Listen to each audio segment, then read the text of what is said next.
Hey everyone, it's Graham Platner here. I think as many of you know, over the past couple days, I have faced some very serious allegations, and I just want to make it clear, this is all false. The things that have been claimed did not happen. It's not real. It has placed an immense amount of weight on me as I think about what needs to happen now. Amy and I are regular people. We were not looking for this experience. We were not looking to get into politics. We had no desire to run for office. I just want you to think about what you would do as a regular person in a position where a much larger world, large forces were working against you personally to accuse you of the worst thing that a person could do, and it was not remotely true. I learned about this through press inquiries with no time to truly respond, no time for investigations before a corporate media system and the political establishment got to act as judge, jury, and executioner. Accusations are supposed to be the beginning of things, not the end. I think it's really important to understand why this is happening in the timeline, why this is happening right now, much like October, when the first attack started, much like the news that was created the week before the primary. There is a reason that this is happening now. I only have until July 13th until I am officially the nominee. This was the last week to try to get me off of the ballot. And that's why this is occurring.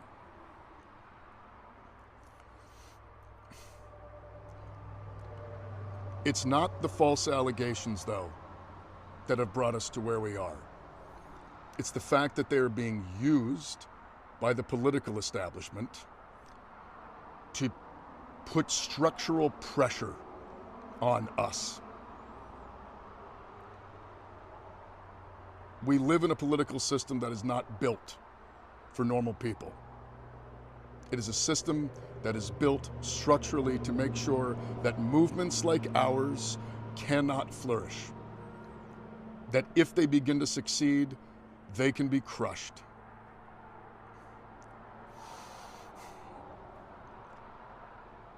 What we have accomplished here, you made possible.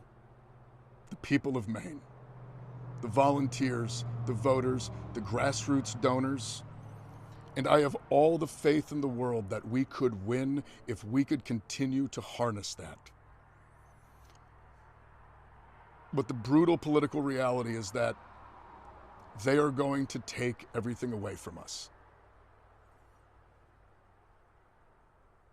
Those in power who have the ability to do so are using these allegations as an excuse to take away all of the things that we need to run a campaign.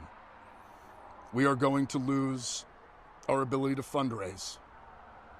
We are going to lose our ability to access voter data.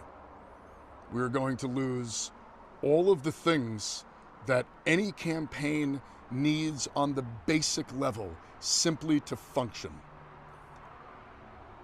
Larger organizations, the national level party, the bigger donor networks, they have all committed to spending no money in this race if I'm in it. They would rather see Susan Collins win than have me be the next senator from Maine.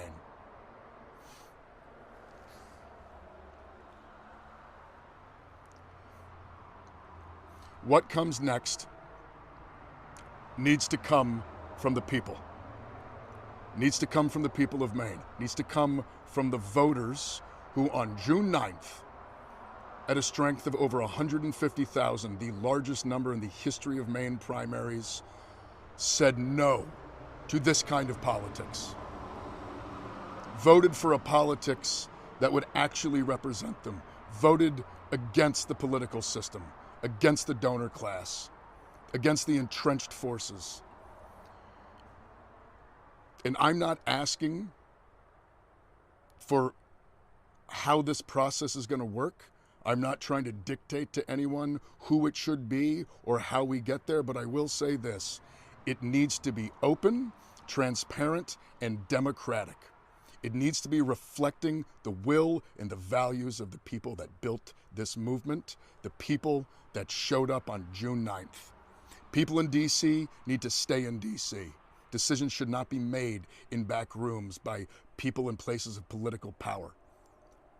Party apparatchiks are not the ones to make these decisions. These decisions need to be made in the open by the people of this state, the people who got us here. This is exactly the kind of political system that everyone voted against on June 9th. And for that reason, we need to be assured that it is going to be open and democratic as we move forward.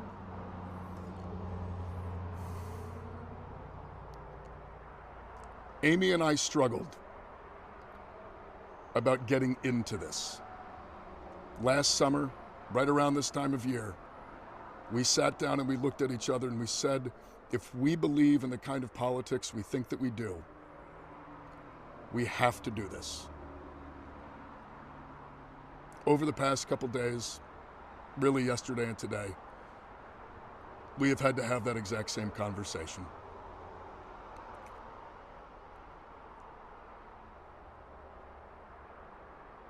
We believe that for the movement to continue,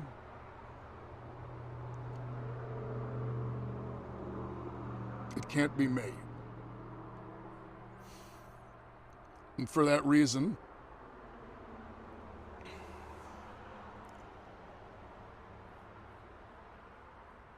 we are suspending campaign operations. This is incredibly difficult because I know that some will think it's an admission of guilt, and it most certainly is not. We're not doing it because of the allegations. We're doing it because of the structures that are being taken away from us by those in power. And I also feel an immense amount of responsibility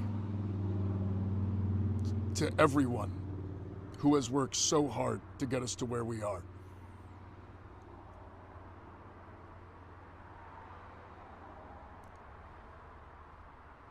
We went toe-to-toe with one of the most entrenched political systems in the history of the world, and we won. We beat them on June 9th in overwhelming numbers. We did it the right way. We built a campaign. We engaged in electoral politics. We motivated people. We banded together. We did it the way that we were told we are supposed to make change. And we won. And now they are not going to let us have it. Not if it's me. And so we're suspending campaign operations. I want to make clear, though, I intend to file my paperwork to withdraw. The process needs to assure that what comes next is reflective of the Mainers who on June 9th turned out and showed that they are desperate for a different kind of politics. It needs to be driven not from back rooms, but by the will of the people. And the decisions that come next must come from that. All we were asking for was health care, was to end a genocide, to use our taxpayer dollars at home to uplift our communities instead of waging war overseas. We were asking for a fair system. We were asking for an end to the corruption, the end to the money in politics. We were asking for real democracy, and we did it the right way, and we won. But now the ball is in the court of the Democratic establishment. My name might be on the ballot right now, but that ballot line belongs to the people of Maine. And on November 3rd, it needs to belong to the people of Maine. And the next Democratic senator for Maine needs to belong to the people of Maine. They need to reflect the will and the values of the people of this state.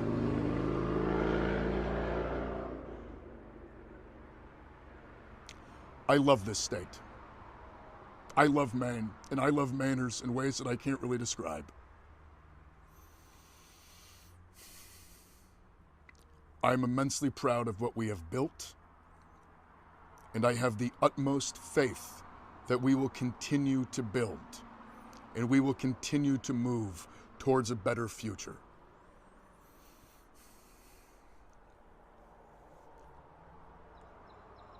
From the bottom of my heart, thank you. Thank all of you. And keep fighting. We're going to win someday. Oh my God, I've been in a coma since Christmas of 2024. What's the date? Oh, hey buddy. Yeah, it's a July 2026. July of 26. That means the midterms are coming up, right? How's that looking? Kind of dicey. I mean, actually, the whole thing could come down to one Senate race in Maine. Maine?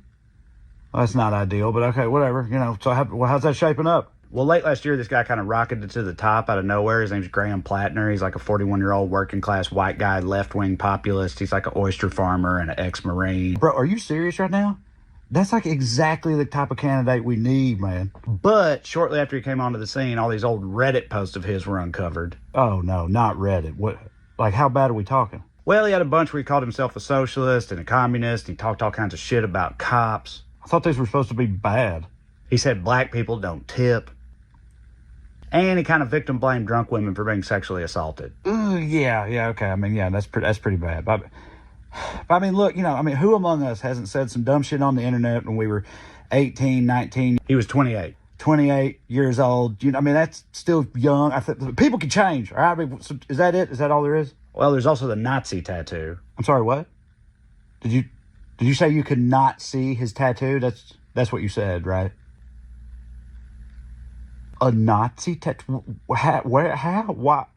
Like a swastika? No, not a swastika. It's like one of their like skull type things. He said he got it on shore leave with some Marine buddies. They were drunk in 2007 in Croatia. He said they didn't know what it was.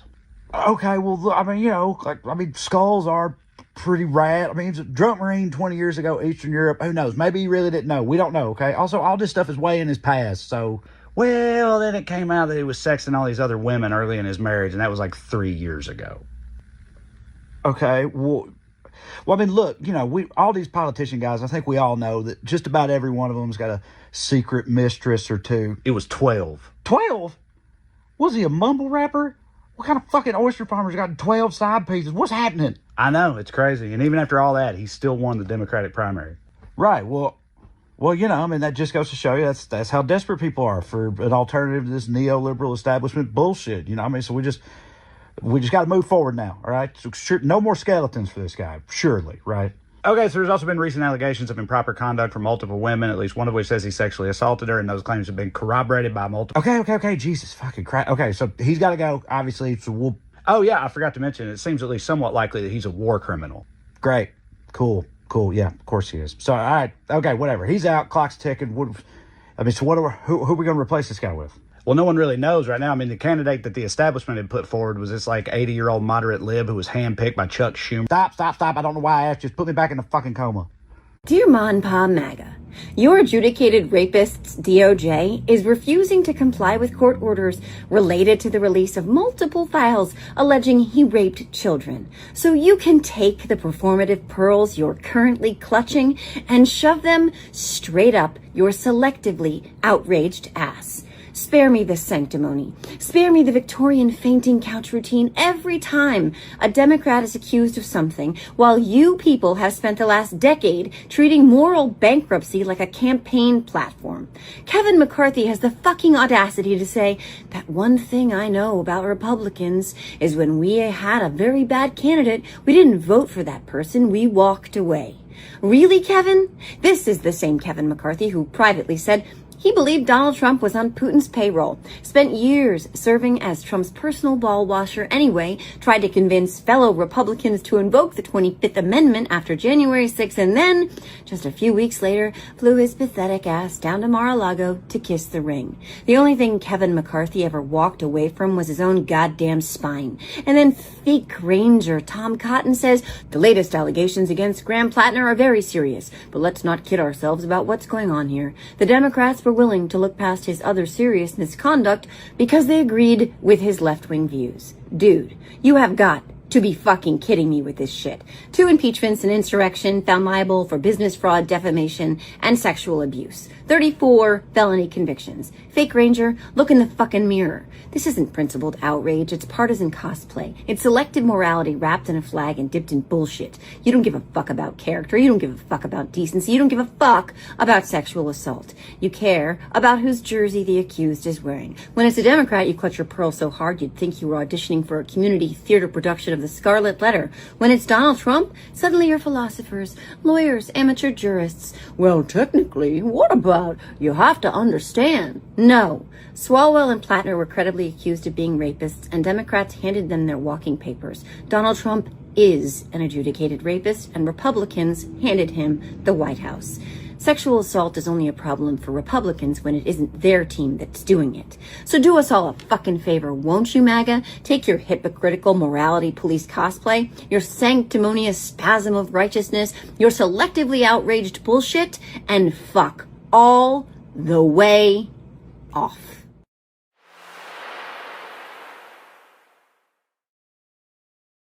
Hey, so things are not going well for President Trump. And I'm going to tell you how I know this, but let's just go back a little bit and talk about just some of the things that have been happening over the past few days.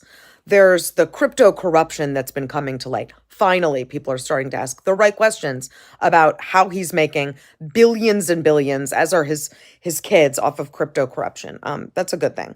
Then there's his SAVE Act, his stupid election grievance bill that he cannot get passed by Republicans to save his life, okay?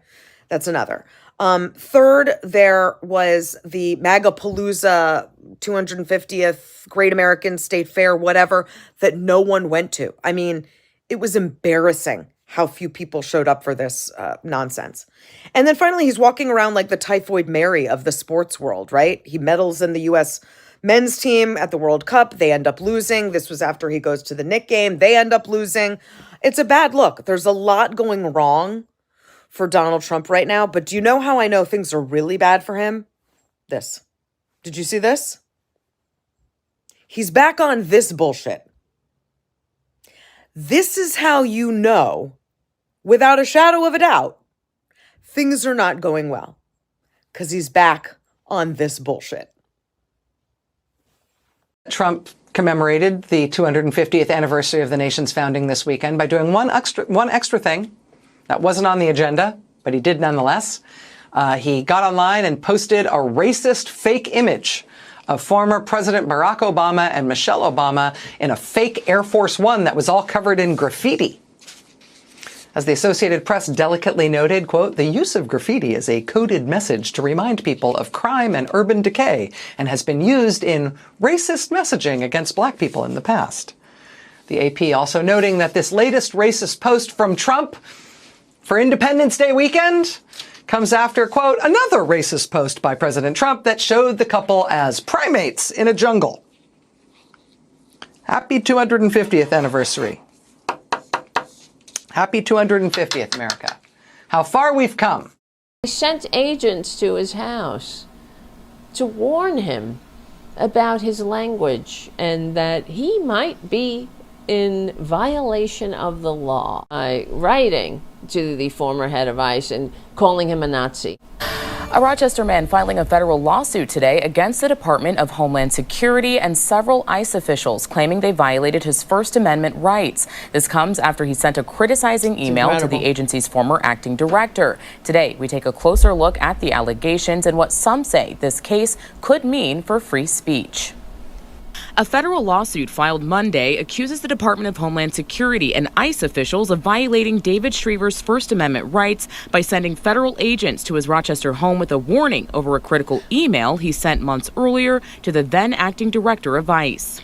You have rights to criticize the government. You have rights to contact the government and share your views. That shouldn't mean that the federal agents are going to knock on your door and give you a written warning about your speech. That's not how the First Amendment works. Tracking him down while he and his daughter were visiting New York. This is nothing but intimidation. This is right out of the Nazi playbook. We have masked ICE agents in the streets, beating Americans, arresting them, killing them in cold blood. And someone writes a letter to them, to the head, saying, you're being a Nazi here, and I hope your conscience haunts you. Where's the threat in that? There is no threat, of course. Trump and ICE and these people, they're the threat.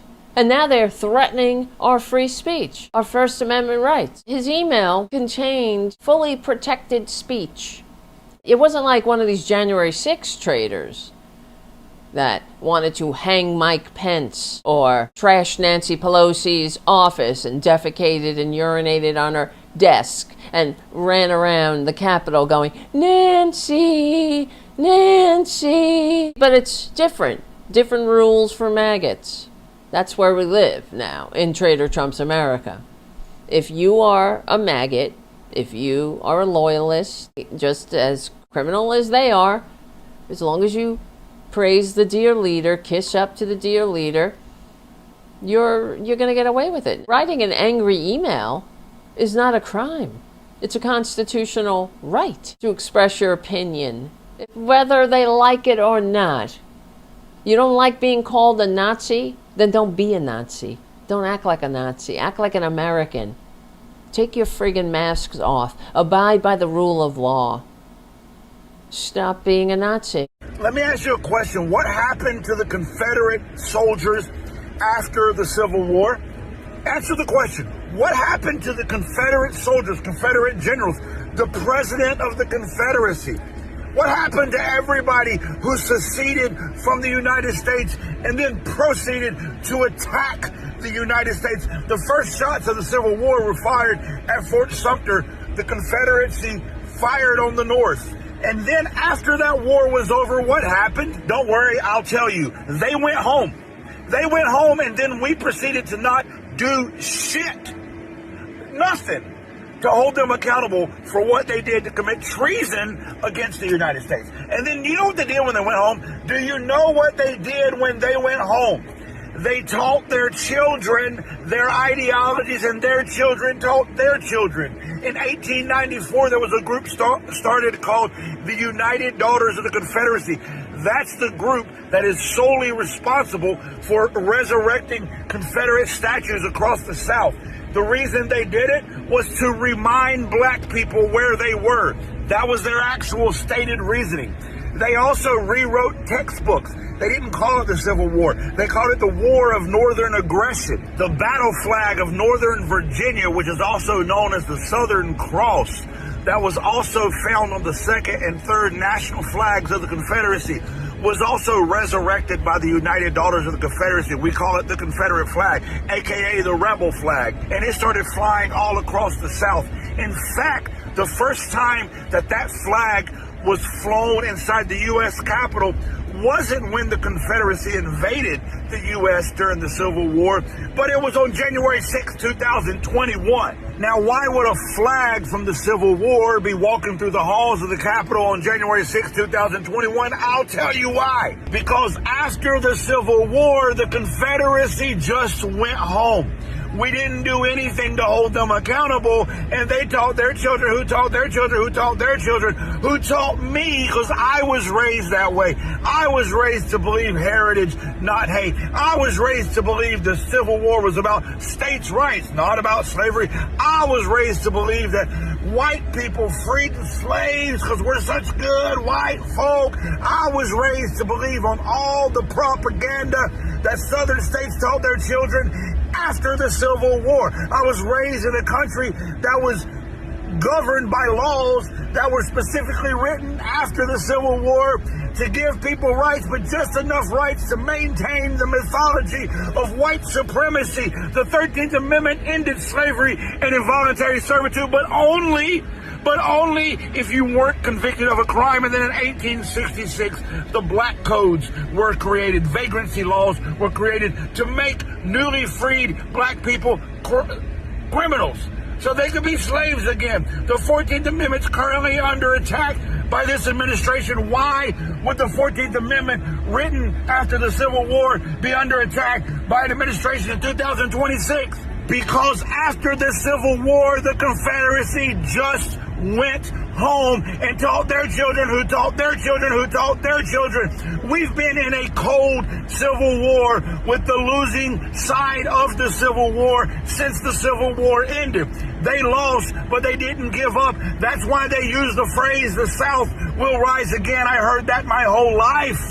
And the South will rise again means that they will take over the United States government because they lost the first time. And now they have. You need to understand this problem is not Donald Trump. The problem is not just Stephen Miller. The problem is that while they prepared themselves from 1865 to present day to rise again, nobody took it seriously. And now that they have risen to the highest ranks of the government, now that they are rigging our elections, now that they have written out publicly a plan to maintain power for the next 100 years, you think we will simply vote them out in the midterms and all our fucking problems are solved.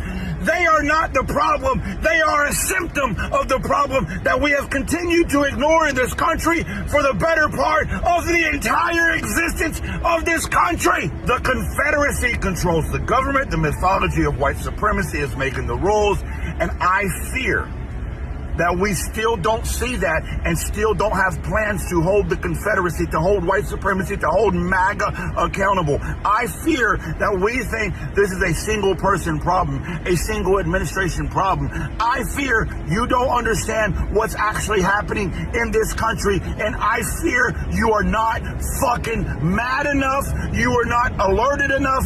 All the 5 alarm bells. This is a 5 alarm bell, a 5 alarm bell. Everybody says this shit every fucking day, and I fear that not enough people truly grasp the gravity of what's actually fucking happening. The Confederacy went home and spent the last 160 years making a plan to rise again, and they succeeded. So now the question becomes, what the fuck are we going to do? Because electeds are not going to help us. Democrats don't know what the fuck they're doing. The power of the people has always been more powerful than the power of the people in charge. Wake up, America. The Confederacy must be squad wiped from this timeline. We need to finish the work that General Sherman started. Every one of them seditionists, treasonous, racist-ass traitors should have been right here. Until we find the people who have the courage to make that a reality, the cold Civil War will continue. And remember, boys and girls, the only good Confederate is a dead fucking Confederate. That's a message from your Antifa field commander. And whether it takes 7 or 10 years, we must be absolutely relentless in our fight against the white delusion of white supremacy. It's time for the trucker John live stream. Gonna be a good time. Oh yeah. The trucker John live stream. Come along for a good time. It's a good time, good time, good time, good time. Trucker John live stream. Gonna be a good time.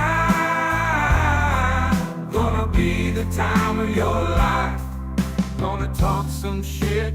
Hush your mouth. Gonna talk a little smack. Gonna talk whatever comes of it. You're gonna always wanna come back. Well, yeah, it's the trucker John live stream. He's the biggest, baddest, funniest mother you've ever seen. Watch your mouth, he's headed south. Not even sure what that means, but if it's one thing I know, the Trucker John live stream is the best thing you've ever seen.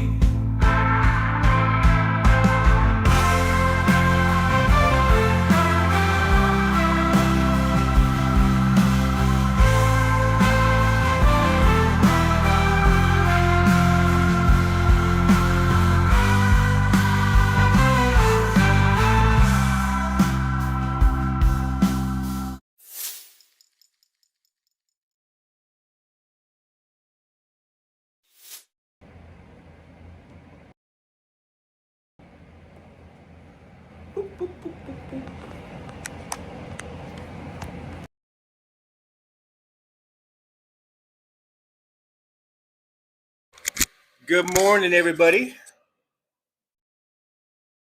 Testing, 1, 2, 3. Test. Okay, I think we're going. Okay, we're coming through loud and clear. Thanks, everybody. It is now 9:57 a.m. in the Pacific time zone. We're currently sitting at a temperature of, did we hit 100 yet? 98. Oh, no. This just in. 100 degrees here at 9:57 a.m.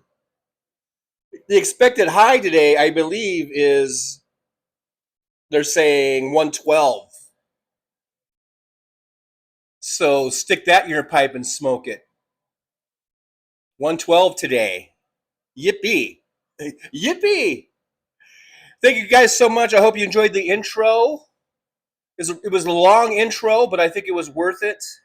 Do you guys believe Graham Platner when he says he's innocent or he didn't do these things? Do you believe him? I know it's supposed to be innocent until proven guilty. I say, okay, let's err on the side of let's err on the side of caution. And I always bungle these things.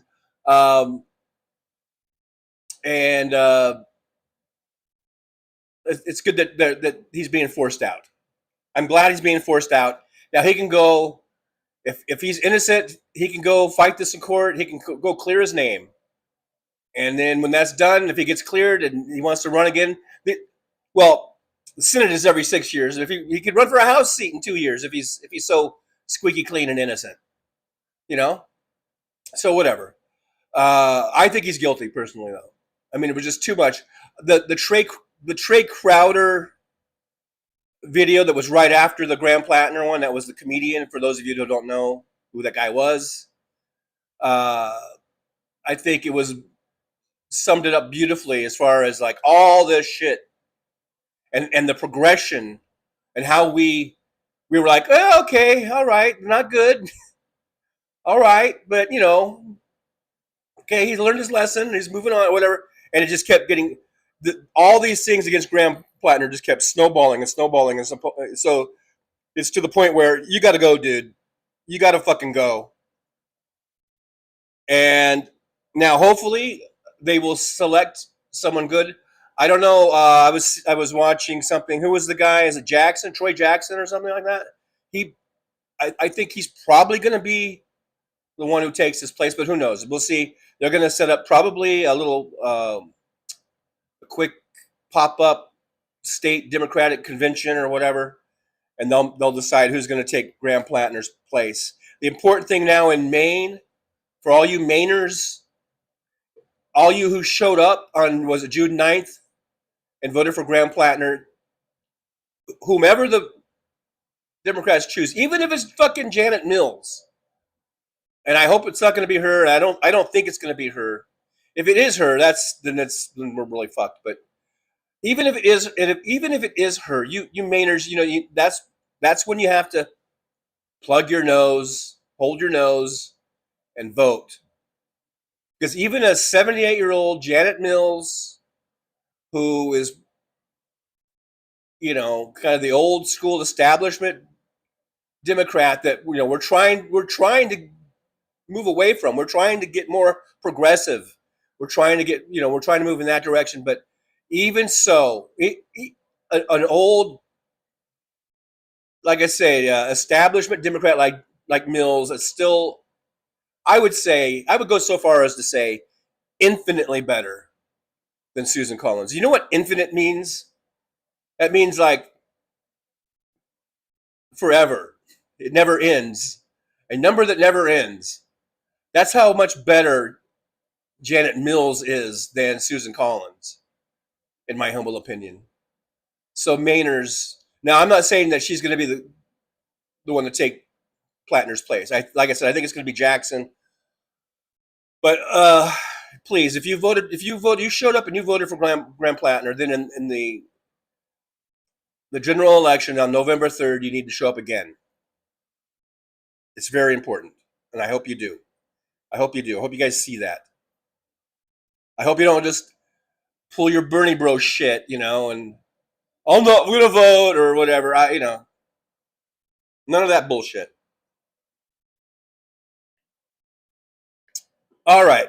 I see Paul Burrows in the chat room was first. Paul Burrows says it doesn't matter who's running for office. Everyone is accusing everyone else of sexual harassment or some other shit. Well, it does matter who's running for office, Paul. It does fucking matter. And I think you're painting with a pretty broad brush. Not everyone is accusing everyone of sexual harassment.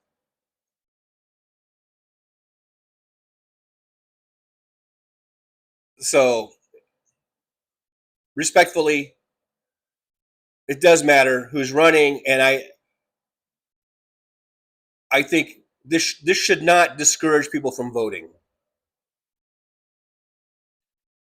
What this should do is teach the heads of the parties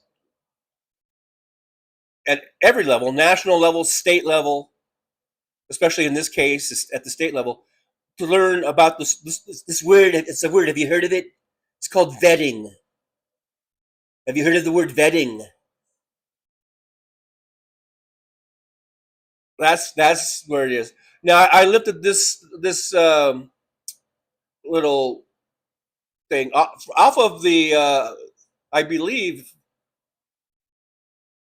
JoJo from Jersey, JoJo from Jersey, and I thought this was pretty cool. It's MAGA. They're all clutching their pearls, and yet look at the man that they put in the White House.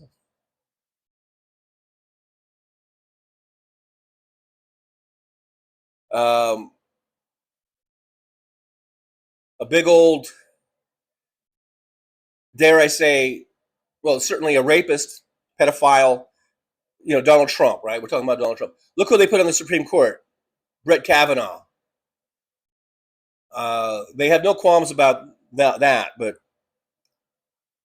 now they want to come out and rail against Platner. Then you should be as equally upset about people like Kavanaugh and Trump and others. Ken Paxton, for crying out loud. All right, let's see. Who else is in here? We got Brooklyn SJU, a.k.a. Trixie LaRue from Brooklyn. Hey, Brooklyn's in the house. Hey, Brooklyn, good to see you. Thanks for being here. I do appreciate you. WW is here. Hello, W. Anna Moore is here. Hello, Anna Moore. Good to see you. Jolie. We have Jolie here. Jolie. We got Jolie. Jolie. I Peopled Yesterday is here. Hey, I Peopled. I peopled yesterday. I peopled yesterday. I peopled.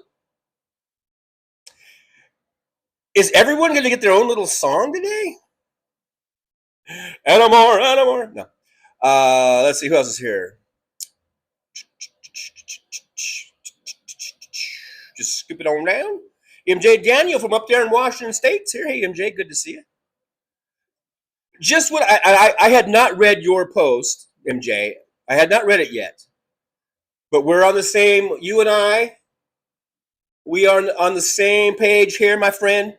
MJ Daniel says, do better vetting, DNC. Exactly. You know, it's this thing, have you heard, it's called vetting. He said some good things, but has way too much red flags and just needs to work on improving himself. Exactly. Vetting. Word of the day. Ding, ding, ding. Vetting. The dude was messed up.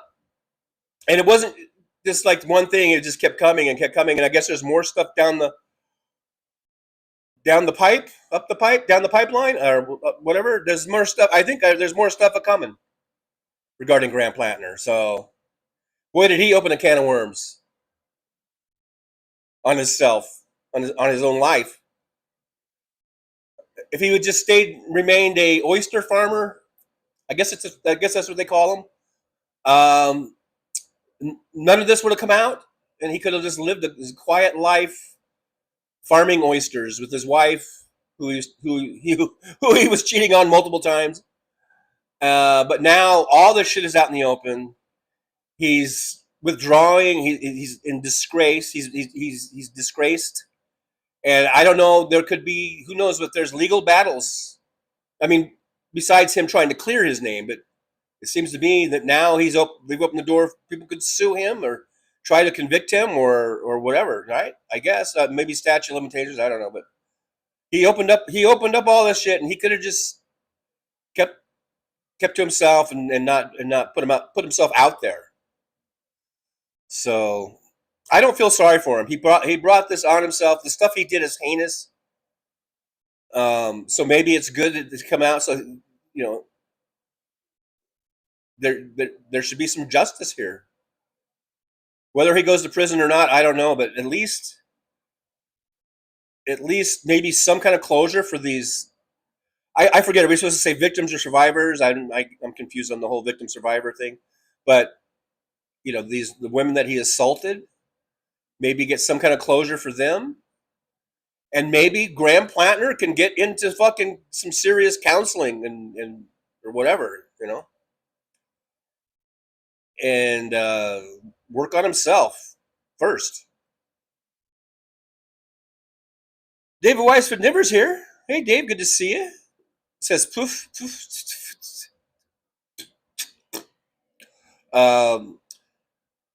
Dumber than Bill the Cat with Trump's brain attack. Or brain act. Oh, brain act. Trump's brain act. Okay. William's here. Hey, William, good to see you. Thanks for popping on in. All you popping on in. All I can we got WW says 40% of Platner's campaign donations were from billionaires who also contributed to Republicans. Platner was a plant. He's an actor and a fake. Does he have a big acting career? In the Marine Corps? Did he go to? Did they have acting classes in the Marine Corps? There, W.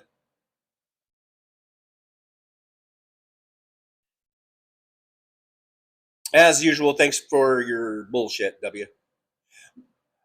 Not that I don't know about the 40% thing. That could be true, but if he's a plant, and the person that replaces him ends up winning, then was he a plant for that person? I mean, I think whoever they choose on at the end of the month, July 27th or whatever it's going to be, I think that person has still a pretty good chance. Now, I haven't seen any polling. I guess we'll have to see what the polling looks like. But this whole fiasco and this whole thing and Platner winning the nomination, getting such big support, 150,000 votes and all this kind of stuff. Let's say if none of that had happened, and let's say Troy Jackson ran or whatever, and let's say whatever his name is, and he won the nomination. He would have just won the nomination, but probably would have been trailing Susan Collins in the polling by a lot.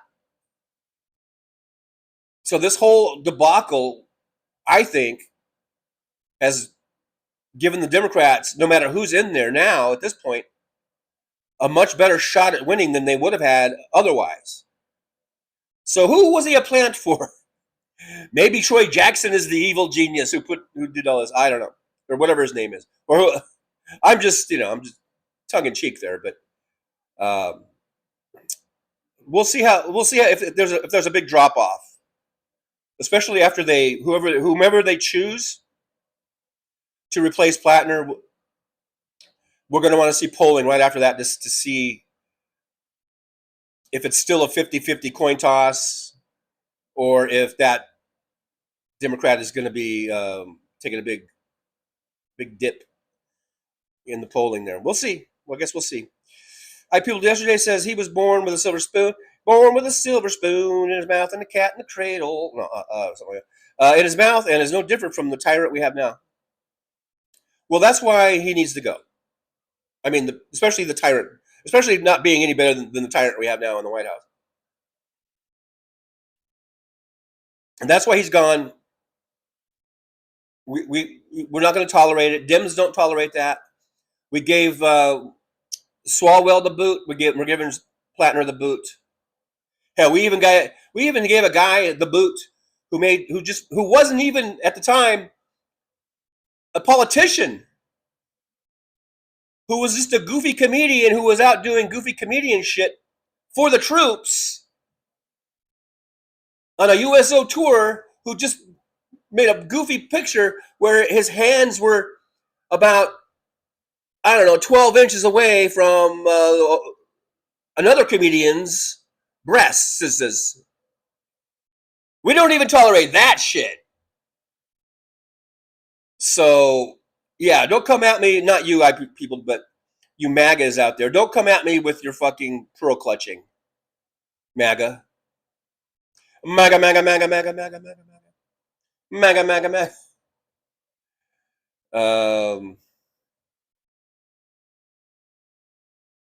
Hey, Victor Harshman's here. Hey, Vic, good to see you.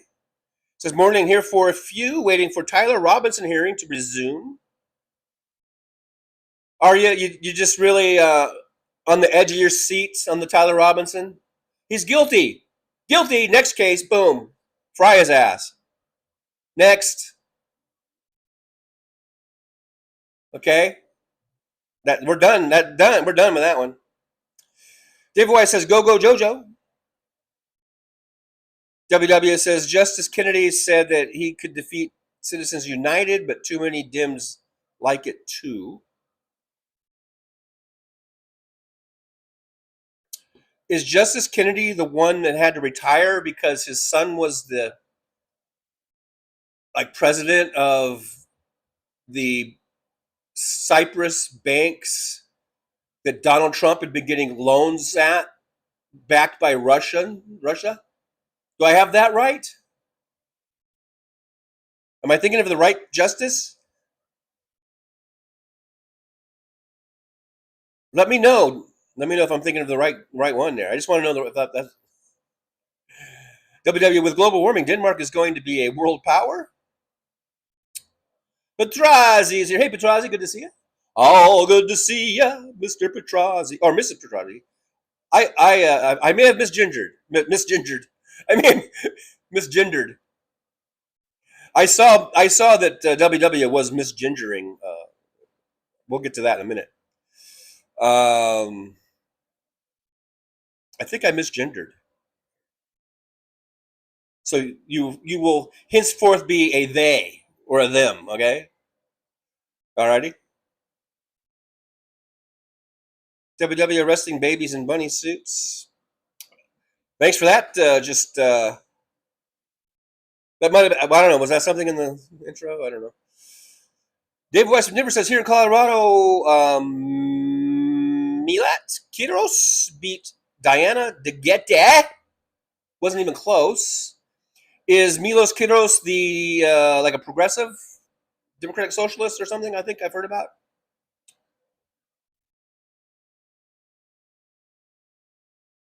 Tell me more. Tell me more. People yesterday said there's more reindeer in Greenland than people. Lol. I guess you're just supposed to say lol now. You can't say LOL. All the kids are saying lol. WW says, don't touch Dirty Donnie Pool, but it's okay to storm the Capitol. Yes, thanks for pointing out that double standard, W. For once, you made some sense. For once in your goddamn life, you made some sense, son. I'm just kidding. You've made probably lots of sense some over the years. John Glad's here. Always glad to see John Glad. Feeding the algorithm. Oh, she's a hungry bitch. The algorithm. Oh, yeah, she is. So thanks for feeding that hungry bitch. WW says, not true. Several went to prison, but the Dinky pardoned them. Jan Sixers, yeah. Who said that they didn't? Or what are you saying is not true? Not true. Not true. Mr. Spock says, greeting. Hey, Mr. Spock, live long and prosper. Prosper.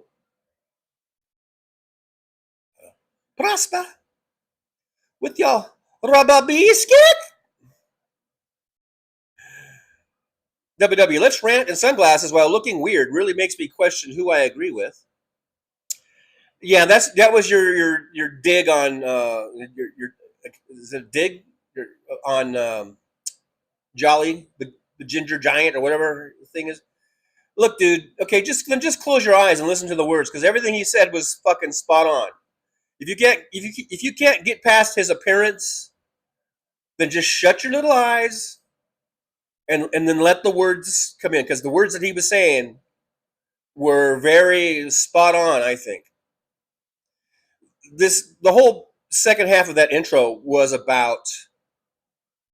really about racism in America and how racist of a country we are and how the Confederates are now the maggots and the maggots are in control and Project 2025 is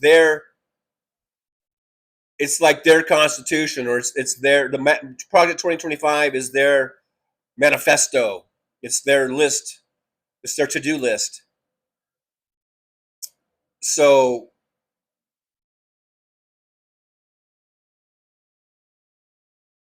that's why it's important for us to win elections, and that's why it's important we get good people in there. And when we find out one is bad, like Graham Platner, we can't be like them. We have to remove that person, kick that person out, give that person the boot, and get someone in there who's good. Because otherwise, how could we ever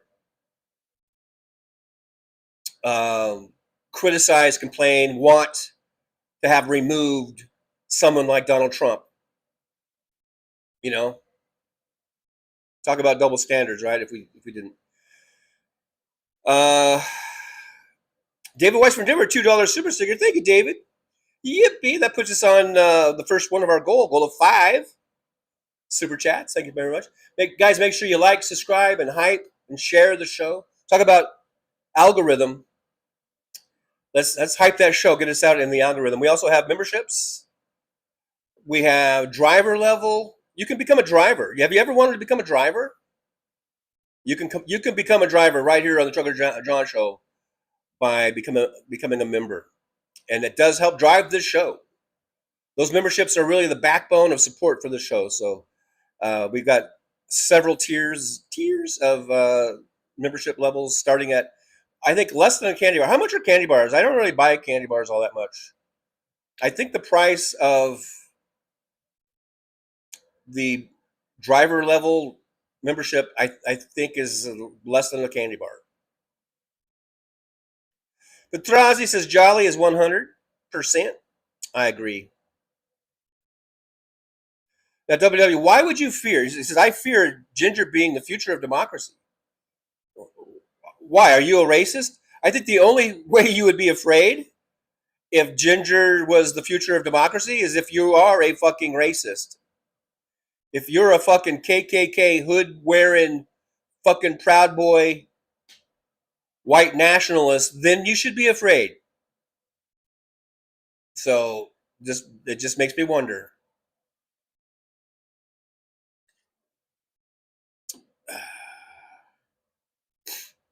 Mr. Spock, yelling is really going to change MAGA's mind.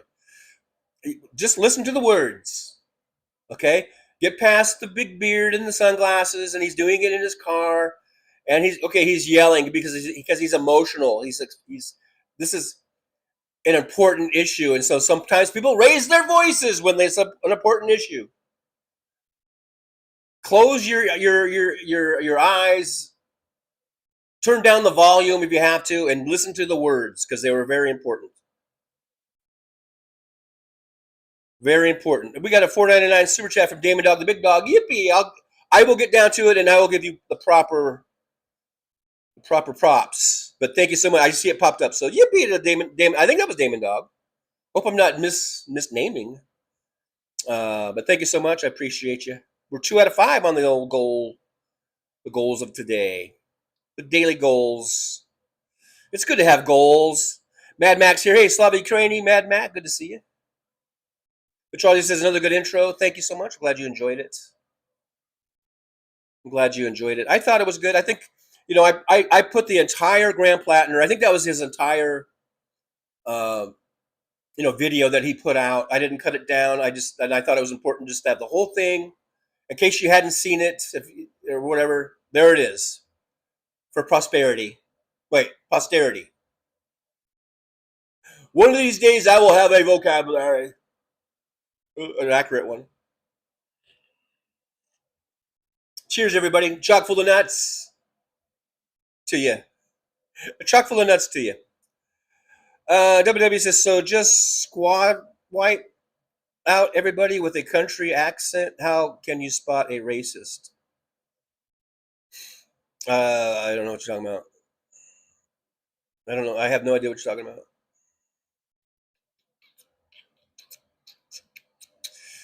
Yeah, David Dog, the Big Dog's here. Paul Burrows says it's 45 degrees in St. Mary's, Idaho this morning.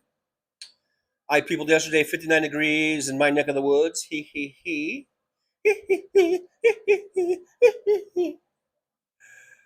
David Dog says, did someone say smoke a pipe? I said, stick that in your pipe and smoke it. That's what I said, Fred. Victor Harshman says, yesterday in the Tyler Robinson hearing, introduced evidence that a .223 round was found by investigators on a roof behind where Tyler Robinson was. Very interesting. Very interesting. That is interesting, by the way. That is interesting. Anna Moore says, TJ, you got our East Coast heat wave. Yeah, except it doesn't really work that way. Everything we get comes in from off the Pacific, and the waters are warming, and the pressure systems come down. I don't think it's from the east, but I get you. You guys were really hot. We had a little bit of a cold spell, not cold, but cooling spell when we were mid to upper 90s instead of 112.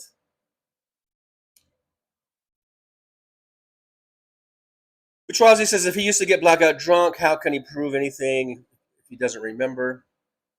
Yeah, that defense, might not hold up. That might not hold up for him. I have a feeling that Graham, I just changed his name.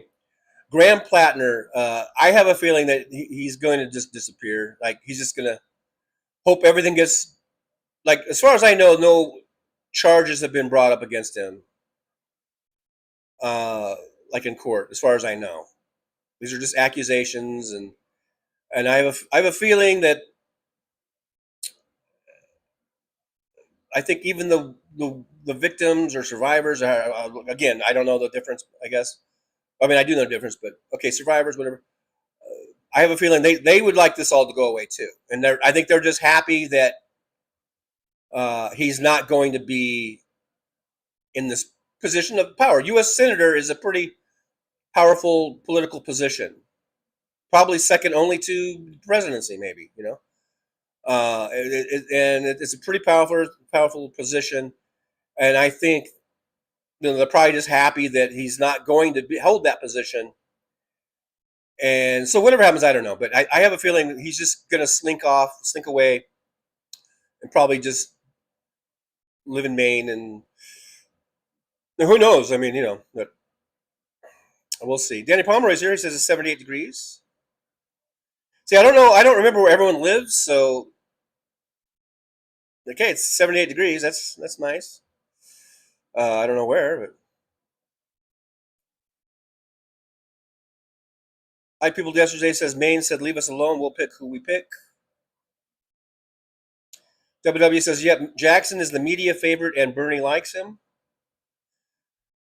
Well, we'll see. If hopefully he's the people's favorite.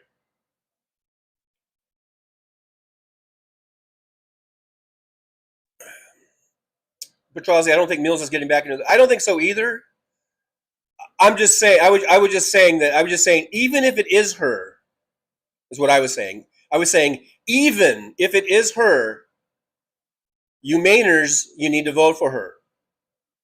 She's not ideal. She's not your first choice. But that's how imperative this is that we flip this seat. Number one, and number two, just the fact that Susan Collins is a fucking piece of shit. Shouldn't even be in there. I think she's just as much of a piece of shit as Graham Platner is. So I don't think it's going to be Janet Mills. But like I said, I was just saying, even if it is her, you need to vote for her. But I'm not saying that I think she's going to be the one. But even if it is her, you need to vote for her. If you're a Maine voter and you don't like Susan Collins and you like the Graham Platner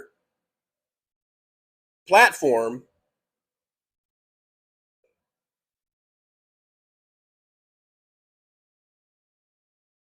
you have absolutely zero chance of any of that ever getting through with Susan Collins.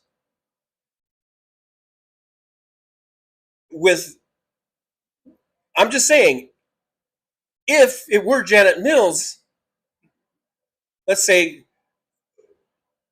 gets on the ticket and wins in November, even though she's not, I guess, as left as Platner and all that kind of stuff, a lot of those things she's probably for. I mean, or at least there's some chance of her being in favor of some of those policy positions. At least there's some chance, even if it's 1%. That's 1% is like an infinity more than zero. With Susan Collins, it's 0%. Susan Collins is never going to vote for Medicare for all. Susan Collins is always going to vote for arming Israel so they can continue with their genocide.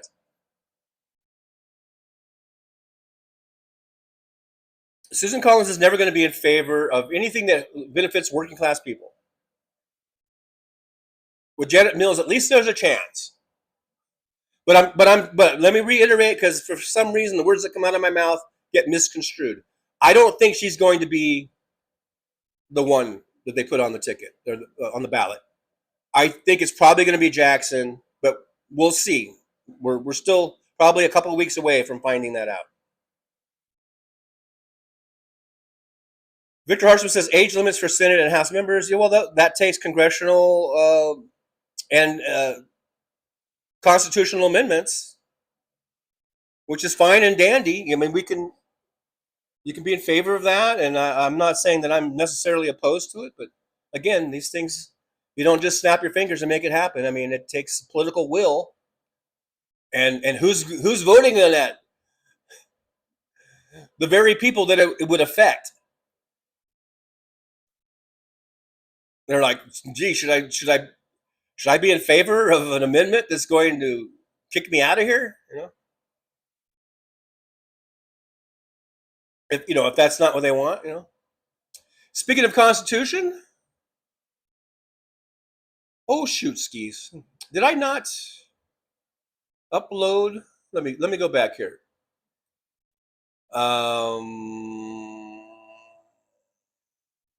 Where's my picture? Here we go.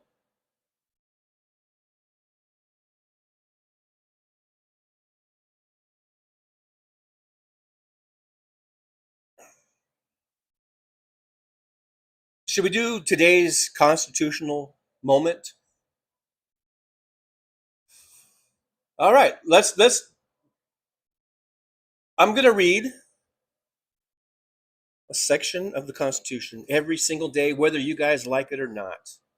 Where did we leave off? Was it? I think it was section 3. Now I'm going to go to section 4. Now the thing is, it's kind of dark in here, and I have a hard time reading it. And I have this magnifying glass, but it's kind of weird. Okay, here's section 4 of the Constitution here. Here's Article 1. Article 1, Section 4. The time, place. This is today's constitutional moment. Article 1, Section 4. The times, place, and manner of holding elections for senators and representatives shall be prescribed in each state by the legislature thereof. But Congress may, at any time, by law, make or alter such regulations, except as to the place of choosing senators. The Congress shall assemble at least once in every year, and each meeting shall be on I've got to turn page, on the first Monday in December, unless they shall by law appeal a different day. Ladies and gentlemen, that was Article 1, Section 4. Basically saying that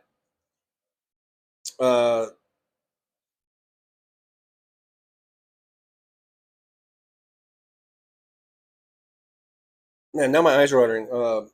The time, place, and moment holding elections shall for the Senate and representatives shall be prescribed in each state. Man, my eyes are now watering. Constitutional moment made my eyes water. Today's constitutional moment made my eyes water. I hope you're happy, constitutional moment. I need better lighting in here, man.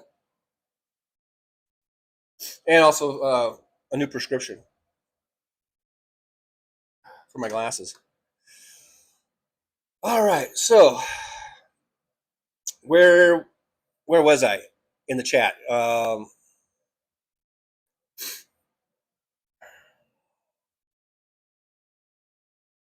Danny Pomeroy, we need a woman to step up for the seat.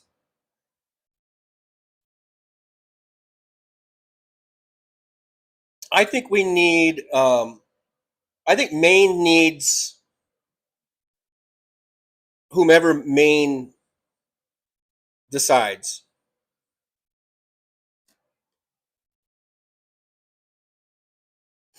Mr. Spock, Stephen King should run. Why the fuck should Stephen King run? He's a fucking author with no political fucking experience whatsoever. I have no idea what Stephen King's politics are, other than I know he's talked shit about Trump. So I know he doesn't like Trump, which is probably good enough for me, I guess. But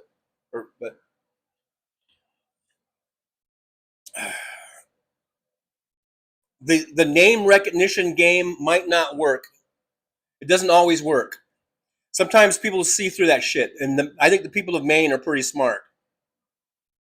And they'll be like, "Oh, you think you can just throw some big name in there, and I'm supposed to just automatically vote for him?" I don't know.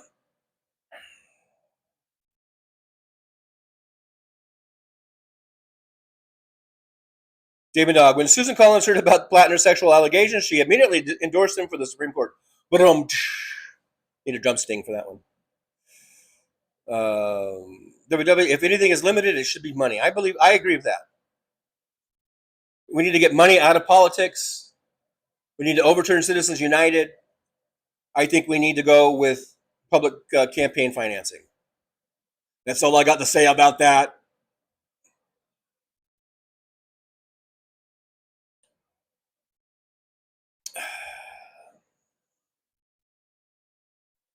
Jolie says, I'm laying down to moderate. I got way too much sun yesterday and got bitten twice by a horsefly. Ugh, I hate those horseflies. Causing untold misery. Apologizing in advance if I disappear. I'm probably asleep. You get some rest, man. I know, being sunburned and bitten by horseflies does not sound pleasant. Mr. Spock, Alf Rankin.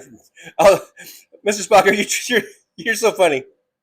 I know what you're doing there, Mr. Spock. I know what you're doing. You're trying to get me. You're trying to hit that nerve again, aren't you? I'm on to you, Mr. Spock. I'm on to you.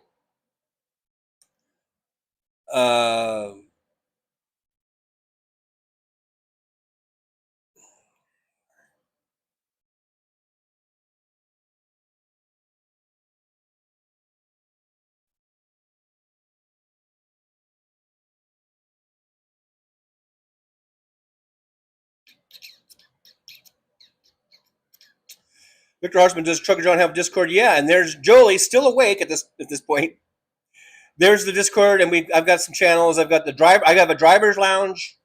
We've got clips and highlights channel, and we've got one where I'm posting updates on the 5K Hennessy Day. 5K Hennessy Day. In case you hadn't heard, when we get to 5,000 subscribers, I have a little bottle of Hennessy that I'm going to crack open, and we are going to celebrate. Celebrate. Yeah, we're going to celebrate getting to 5K. I'm going to get my white man overbite. I'm going to snap my fingers. I'm going to crack open that bottle. I'm going to have a toast. I'm going to toast to y'all. I'm going to toast to y'all when we get to 5K. So help me get out there. You got to help me get to the algorithm. Help me beat the algorithm, the evil algorithm. Only you, brothers and sisters, can help me beat the algorithm by liking, subscribing, sharing, and hyping the show and commenting. Thank you guys. Oh, thank you very much. And scene, I guess I was supposed to do. But there's the Discord link. Thank you, Jolie, for putting that in there.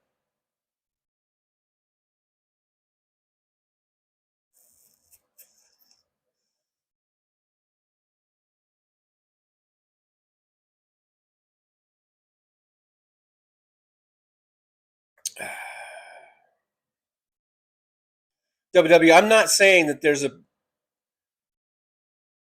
problem with money being in politics. I just said that I think that we need to overturn Citizens United and we need to go to public financing, campaign financing.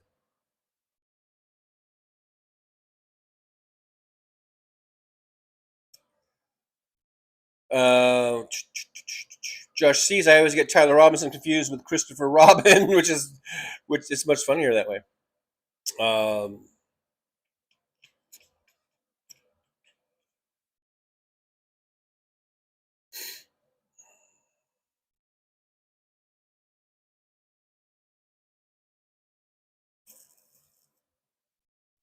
David Weiss from Denver says Milat Kidros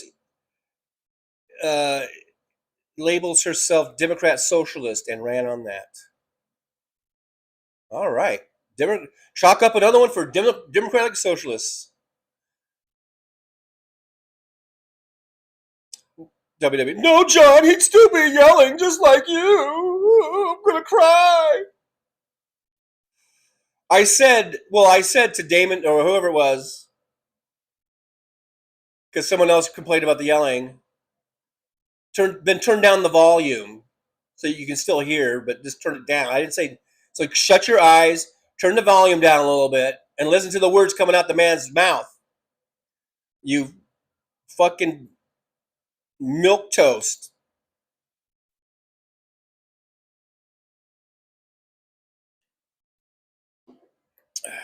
Jeff Curry's here. Hey, I just popped in, hit thumbs up, and have a comment. I gotta run. Alrighty. All right, I just now scrolled down to the Damon Dog Super Chat. Yippee. So that gives you another yippee, a thumbs up, and a heart, and it's his cup of coffee. And thank you so much. Thank you for the cup of coffee. Chock full of nuts. Thank you, Damon Dog. Appreciate it. Number 2 on our goal of 5 today. Wally Star's here. Hey, Wally. Says, good morning, Trucker John. Can you please tell me where the Islamic State of Japan is located? I was told they bombed some of our military. Just imagine if President Biden has said that at NATO. I know the double standards, and I really do need to make, if I had the ability to make the Liberal Dan soundbite, because Liberal Dan, for those of you that don't know, Liberal Dan has a channel on YouTube. I say it's the best channel on YouTube, Liberal Dan. And he has a parody, I don't know if it's a parody song, but a song that he made that says, if Biden had done it, is that how it goes? And yeah, if Biden had done it, if Biden had said that shit, I think they wouldn't even waited for him to come back to the States. They would have impeached him and removed him before he even got on the plane to come home.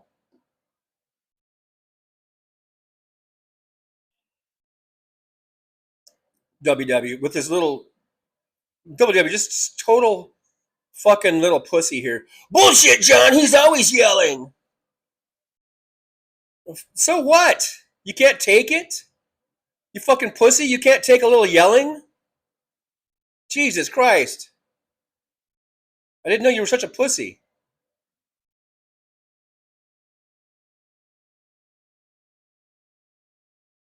MJ Daniel says, combine the worst of the Confederacy with the worst of 1930s European fascism and you get MAGA. And I think the 1930s European fascism learned everything they needed to learn from the Confederacy. See how that goes around?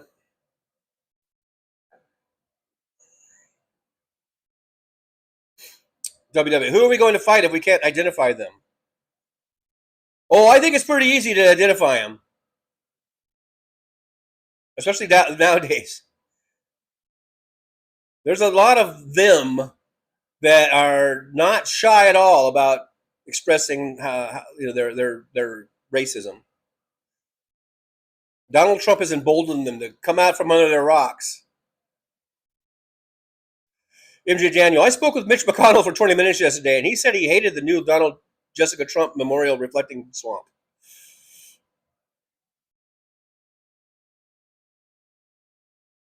That's pretty funny. That's pretty funny.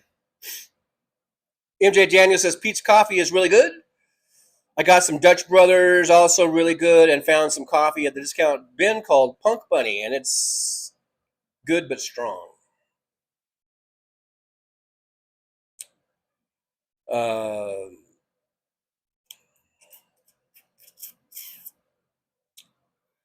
MJ Daniel says, no candidate will be perfect, still better than Collins, the concern bot.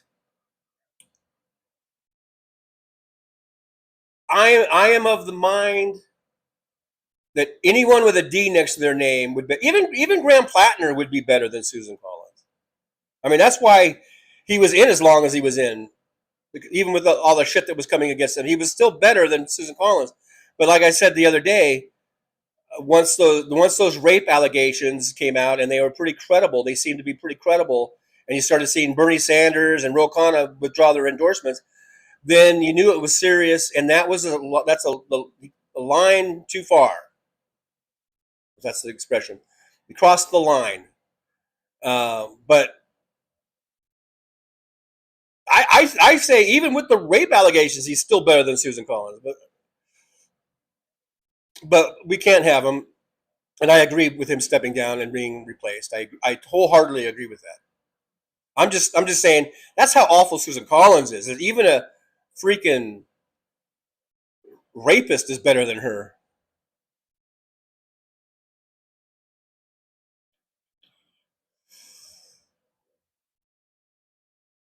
WW says Collins is probably going to win, and registered working class people and regular working class people would hate Medicare for all unless their employees paid for it. Medicare is not cheap.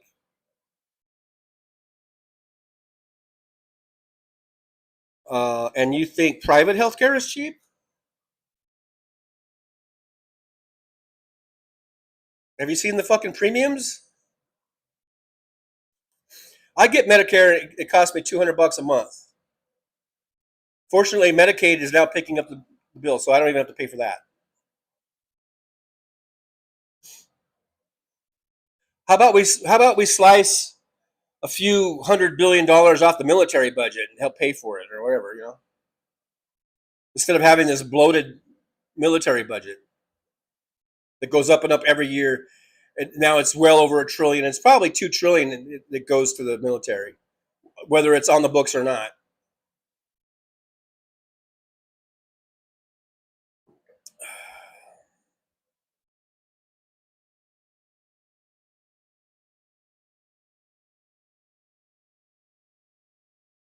MJ Daniels says Americans can decide they want to keep paying hundreds of thousands of dollars out of pocket for medical care or much less in taxes for a system, something like what Canada has. Yeah, WW. Let's just shit on Medicare for all, and let's just keep private insurance so that when you do have a claim, they'll deny you. They have a million different reasons to deny you, even though you've been paying into it for years and years and years. When you really need it, they'll deny it, or they'll drag it out, or they'll say you got to go for jump through all these hoops for all these approvals and everything. Yeah, let's keep that system.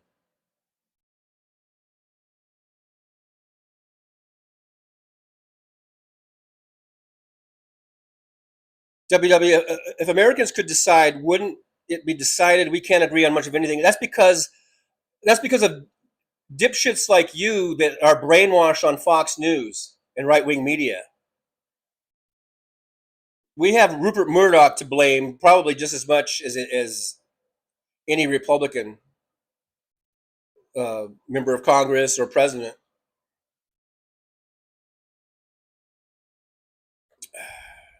WW, I have my thermostat at 77. King really?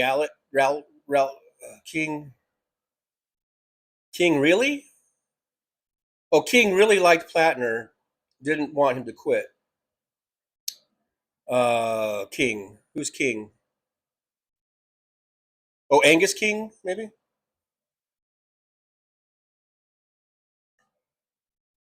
Isn't there an Angus King somewhere back there?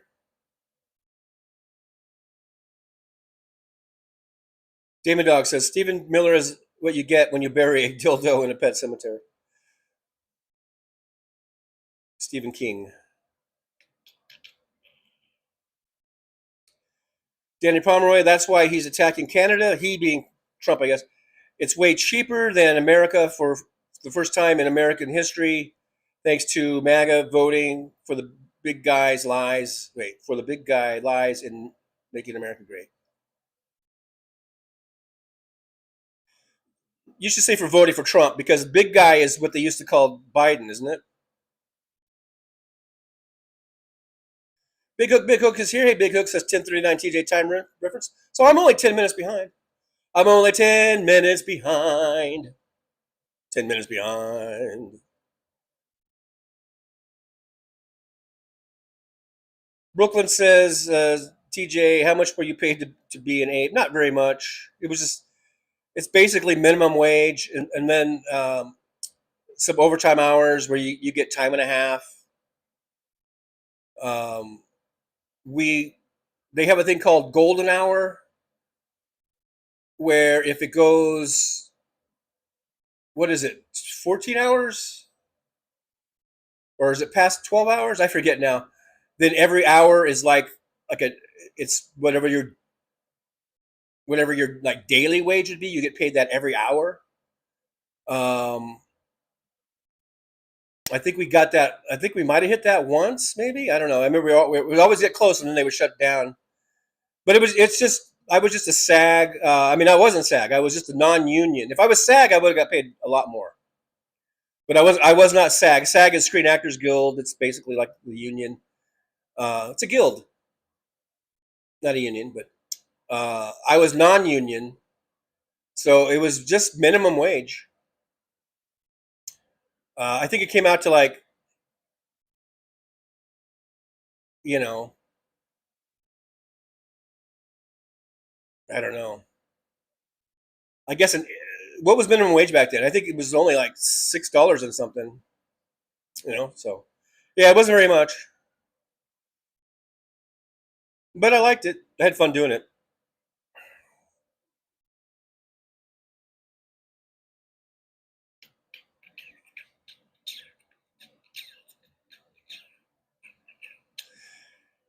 But that's why I wanted to become SAG, because SAG, they pay a lot better. Uh, so we would work side by side with SAG extras, and they're doing the same thing we're doing, but probably getting 3 or 4 times the pay.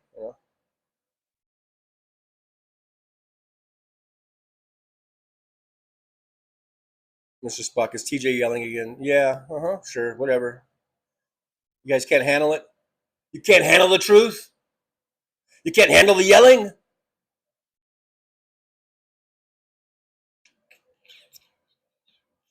Mad Mac, they've been talking about Patrick Dempsey, the actor, to sweep up Maine votes. Yeah, I've heard his name thrown in there.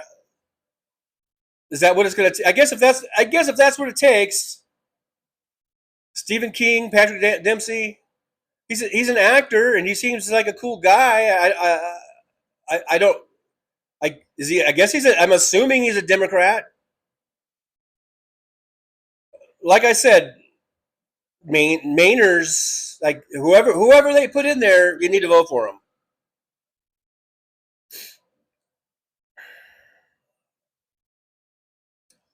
MJ Daniel want yelling, go to Ojeda and Texas Paul. That's all Ojeda does. His whole show is yelling.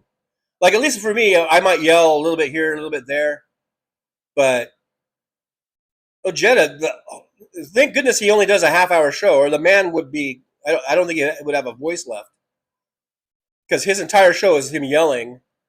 And sometimes I'll be sitting there, why are you yelling, bro? But then I realize that he's former military, and they're used to yelling for a lot of reasons.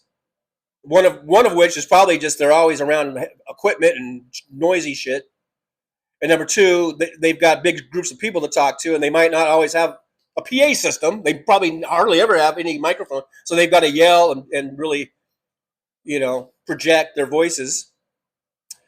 And also number three, and maybe most importantly, he's very impassioned about the issues that he talks about, and so he gets excited and he yells. But still, yeah, if you want yelling, go over to Ojeda. You'll get 30 minutes of yelling. Texas Paul, now I hear that he's kind of like me, where I don't think he yells the whole time, but he gets excited. I mean, that's what happens. We get excited. We're talking about things that are meaningful and we feel are important.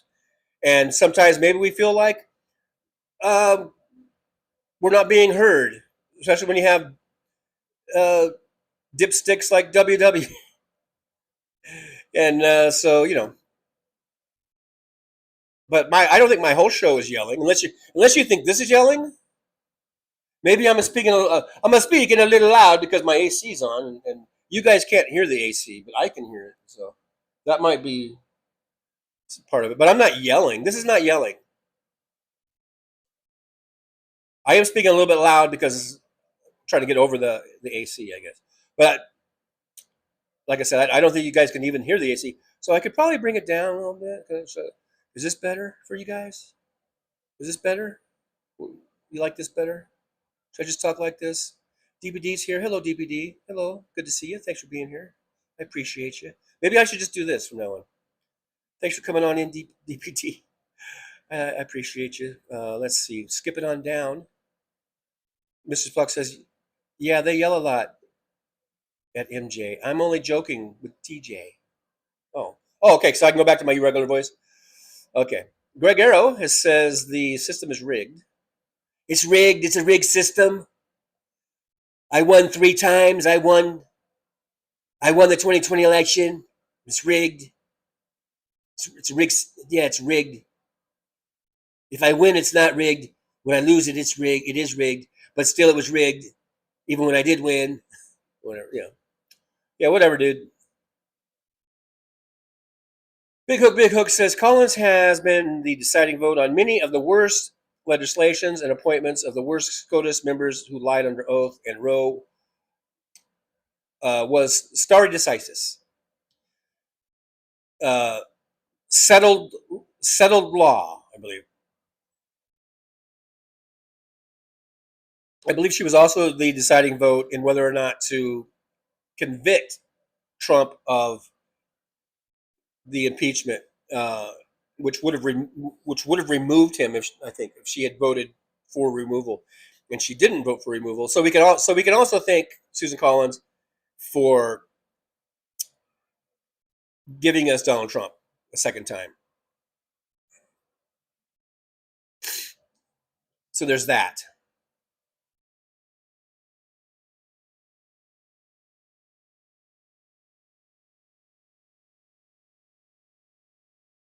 DPD says this country can afford any and everything it wants. Enough of the bullshit. Absolutely. We are the richest country in the history of the fucking world. We can spend $1 billion or $2 billion a day bombing schoolgirls in Iran. We have money for that, but we don't have money for healthcare. So yeah, enough of the bullshit. I agree with you, DPD. 100%. Greg Arrow, our presidents are too goddamn old. You know what? We had a really nice, 55-year-old or whatever that ran last time. But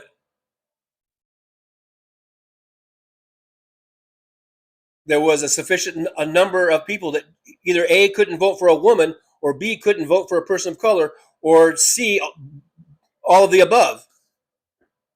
We had a really good choice with a nice 50-something young woman, very smart, very qualified. But instead, they chose the old late 70s and a hard 70s. Like there are people in their 70s that look pretty good still, or seem pretty good. Trump was a hard 78 or whatever he was when he got elected the second time. And they chose that motherfucker over this nice, very healthy mid 50-year-old woman who was very qualified, very smart. And they chose this old, very unhealthy, very flawed individual who we already knew at this point was involved with Epstein. We've already known about all the sexual assaults, all of his felonies. We knew all about that already. And yet there was a sufficient number of people that just could not bring themselves to vote for this very qualified woman of color in her mid 50s, which to me that the 50s are probably the prime spot for a president. That's probably the primo age is probably in the 50s. I'm not saying you can't have a good 40-year-old, but we've had Clinton and Obama, weren't they in their 40s? And they were very good presidents. We've had presidents, and just about anywhere from 35 is the minimum, and we've had everyone from what was Kennedy? Was he 35 or whatever, or 40, all the way up to now? Ronald Reagan was old. I guess Biden, did Biden go out as the oldest sitting president? About 80 or whatever he was. So we've run the gamut, but I think the 50s, someone in their 50s, that's the prime spot, because I think they're old enough to have gained knowledge and wisdom of the system, of politics, of the American Constitution. They've had life experience, and yet they're not so old that they're gonna freaking fall over any second. Although that could happen, but like someone in their late 70s going into their 80s. No, I don't mean to be an ageist. Look, I'm 65 and a half, and I'm already feeling it. I can only imagine if I make it to 78 or 80 or 82, what I'm going to be like. Guarantee you, I would not be in any position to be sitting in the most powerful position in the world. So, yeah, let's keep that in mind.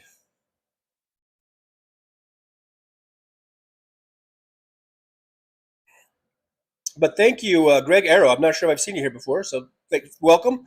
If you're new here, and you haven't already, please consider hitting the subscribe.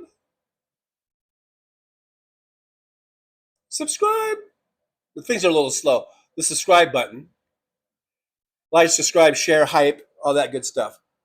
And thanks for being here. Thanks for watching. I appreciate you for coming on in. Coming on in to the Driver's Lounge. Welcome to the Driver's Lounge.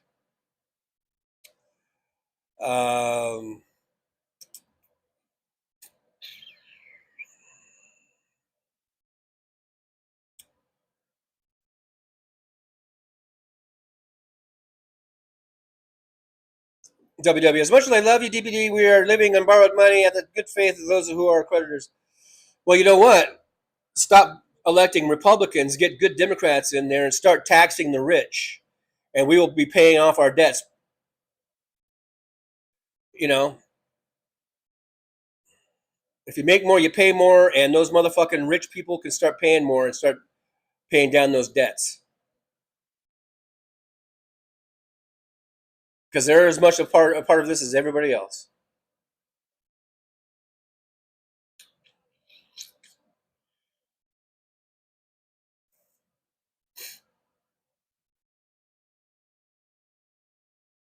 WW says China has enough U.S. property and wealth to do great damage to our market system.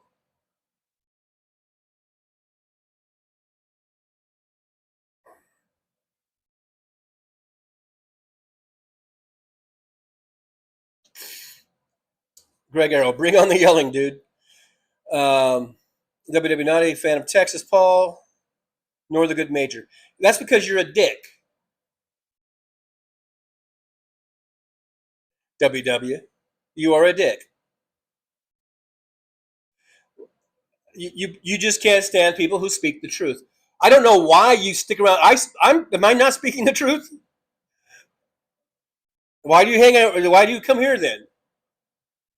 I speak all the same things that Texas Paul and Major Ojeda do. I'm right on board.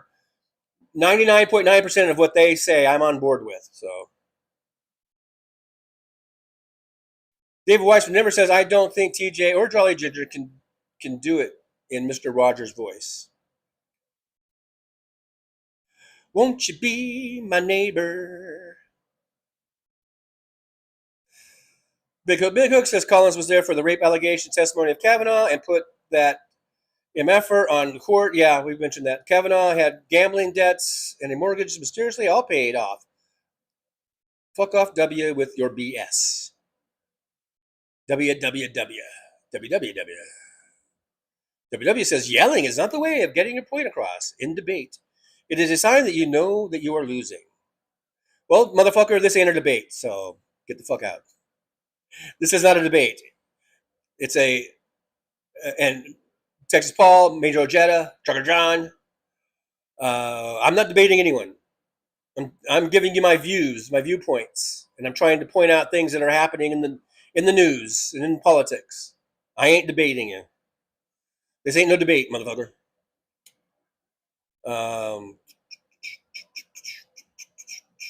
If you get emotional, it is a sign that you don't really think you're getting folks to agree.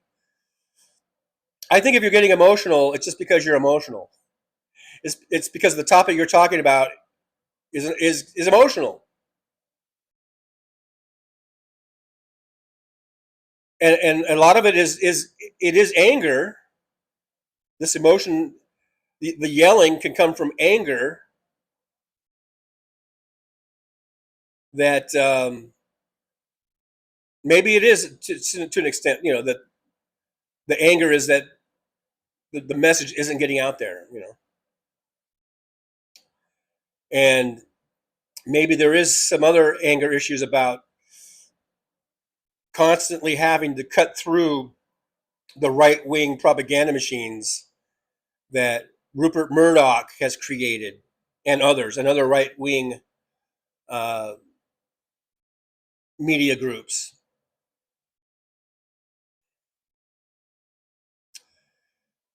DPD says we have politicians who come into office dead ass broke and leave filthy rich, and another thing, the same way they got rid of Platner, the same applies to AIPAC and corporate Dems.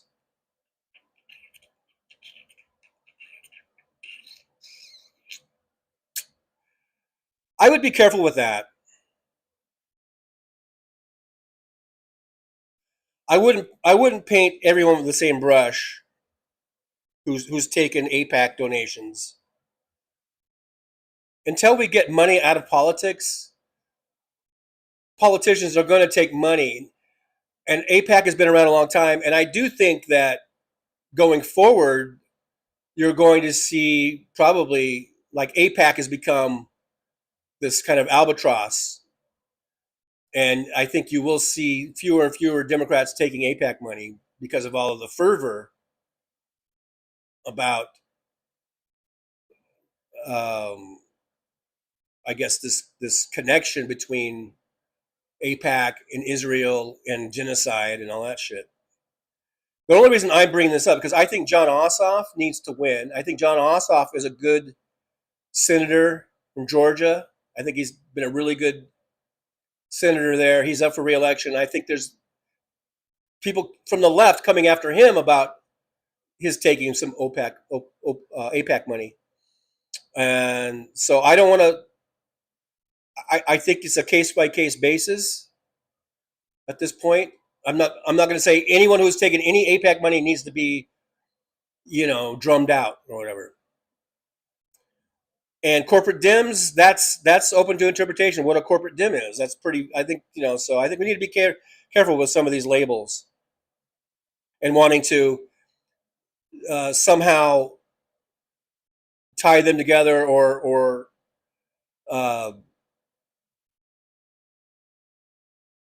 say that they're just as bad as a sexual predator and a rapist like Platner.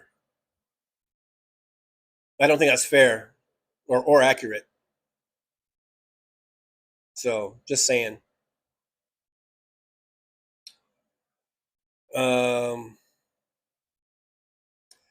Yeah, Josh C says Harris has served every branch of government, uniquely qualified. Yeah. She would have been an awesome president. She might run again. She might run again in 2028. We'll see how that goes if she gets through the primaries, or even if she's going to run. She hasn't really officially announced. No one's officially announced that we're still just get through the fucking midterms, please.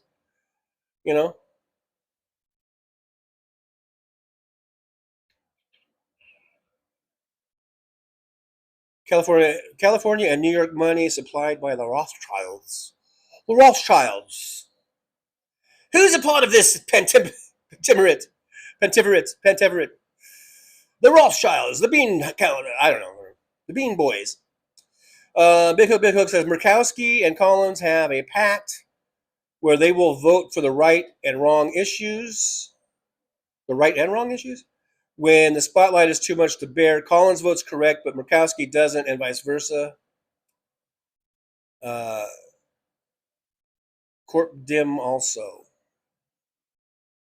I've never heard that about this pact before. Greg Arrow, retirement age is around 67, dude. So what? So when did I say it wasn't? When did I say retirement age was not around 67? It's not mandatory. That's the age associated with collecting Social Security and getting full benefits. It's not mandatory. So if you're trying to say that politicians or senators, House reps, presidents, if you're trying to correlate that with Social Security benefits, then that's silly, dude.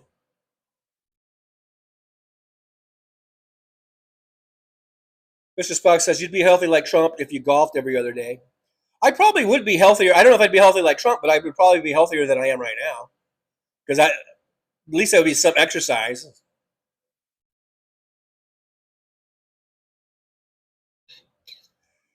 Big Hook says 15 corporate Dems who all take turns on voting against legislation that will benefit the country because it will cost their money sponsors, get money out of politics, universal health care, but before I vote. Is that what you meant? I don't know. I shouldn't edit like that. I think you meant before I vote. So, well, for one thing, you're Canadian now, so you can't vote in American politics. Number two, if you're going to not vote until getting money out of politics, like some sort of comprehensive campaign bill is passed, or a universal health care is passed, if you're not going to vote until those things become law, then you're never going to vote, because they're never going to become law unless you vote and vote for the right people. You got to vote. We got to vote, people. We got to vote, and we got to vote for Democrats, because Republicans will never, ever, ever do anything that's going to take money out of politics. In fact, they will do the opposite. They will just do everything they can to get more money into politics, to get more dark money, to get more money from outside interests, to get more money from other countries, from oligarchs and sheiks and China money. They will do everything they can to increase that. The Republicans will. So if you want to get money out of politics and you want to get universal health care, you got to vote, and you got to vote for Democrats, because that's the only chance you'll ever have, that we will ever have, of getting those things. So if you're going to say, I'm not going to vote until those things happen, well, then you're never going to vote, because it's never going to happen. Never going to happen, never going to happen, never going to happen. Never, never, never, never, never going to happen. Never going to happen. David White says, for fuck's sakes, House Sparks yells and screams plenty. Yeah, and no one says a peep about that, do they? But, oh, I hate Texas Paul. I hate Major Ojeda. Oh, I hate Trucker John. But not our innocent little angel House Sparks. Funny how that works.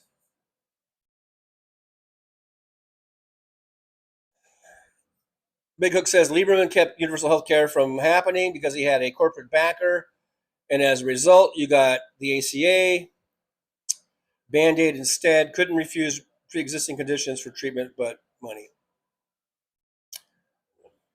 That just backs up what I've been saying this whole show. We need to get money out of politics. I agree. But not voting isn't the way to do it.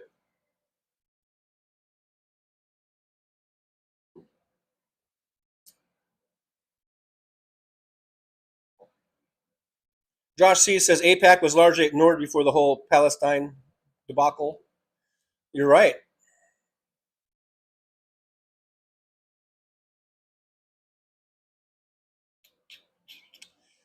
Brooklyn says, rest DPD, you probably steamed and scoured your pool too hard when the fur babies left you Tootsie Rolls in the pool.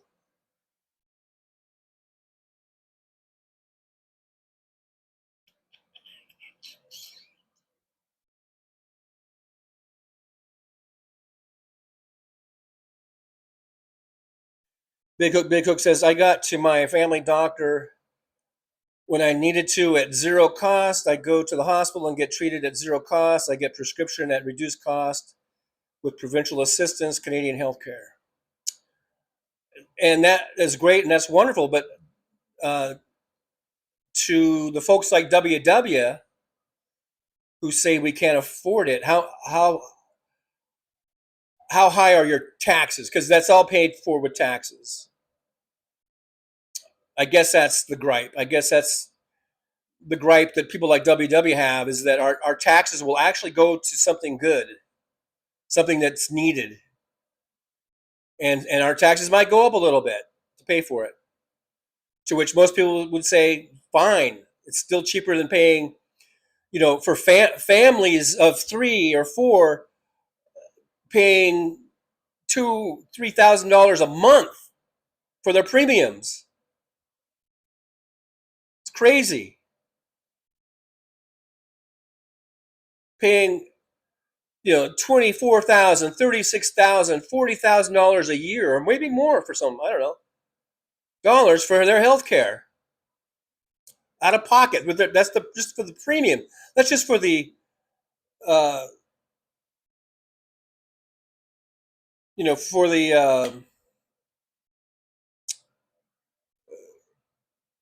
the ability to just to have the plan that doesn't even cover like what's not covered and what is covered, and if they're even going to approve a procedure. I doubt very much that if we had health care for all and we had to raise our taxes a little bit, that it's going to be raised by 20 or 30 or 40,000 or dollars a year. I bet you would see your taxes might go up $1,000. I bet. Would you, if you could get like a program like Big Hook's talking about with zero cost, going to the doctor for zero cost, going to the hospital for zero cost, prescription zero cost, would you pay an extra grand or 1,500 in taxes every year? I would. I think that's money well spent. Let's put it on my little chart here. Here is like taxes for if we have universal health care, and here's what it costs to pay for private health care insurance. Which one would you rather do? Sometimes you got to do stuff like that for people like WW. They need the visuals, I guess.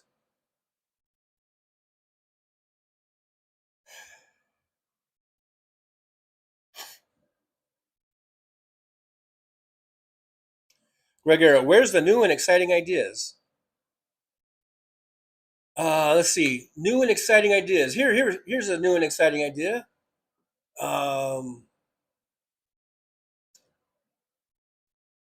Well, vote for Janet Mills, even if you don't like her.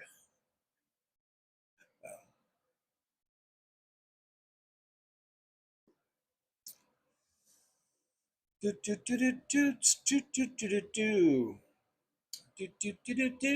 new and exciting idea is going to come from the chat because I just basically read your guys' chats.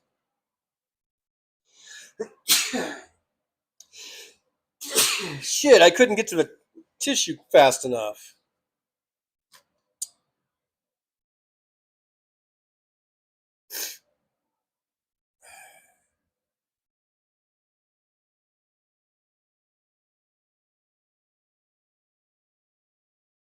Big Hook says, why the fuck do you listen to Republicans who say it can't be done when the rest of the world already has had it for 40 or 50 years? You guys sure do swallow a lot of bullshit from Republicans.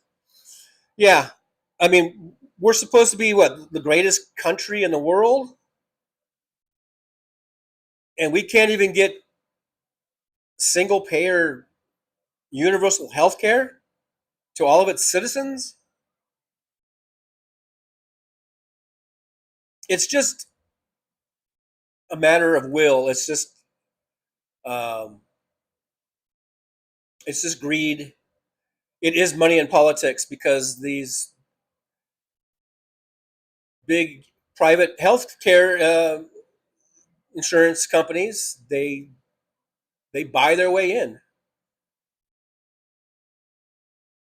Squirrel Girl, $10 super chat. Yippee! Thank you so much, Squirrel Girl. I appreciate you. Thanks for that. $10 super chat. Squirrel Girl says, hi, TJ and Trucklers. Here is my lurker fee contribution. Oh, thank you so much. Give you a thumbs up and a heart.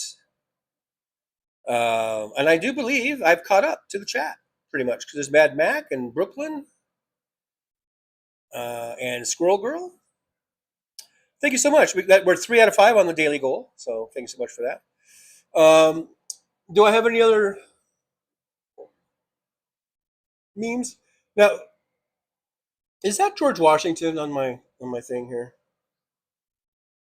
I believe that is George Washington depicted on my cover of the Constitution.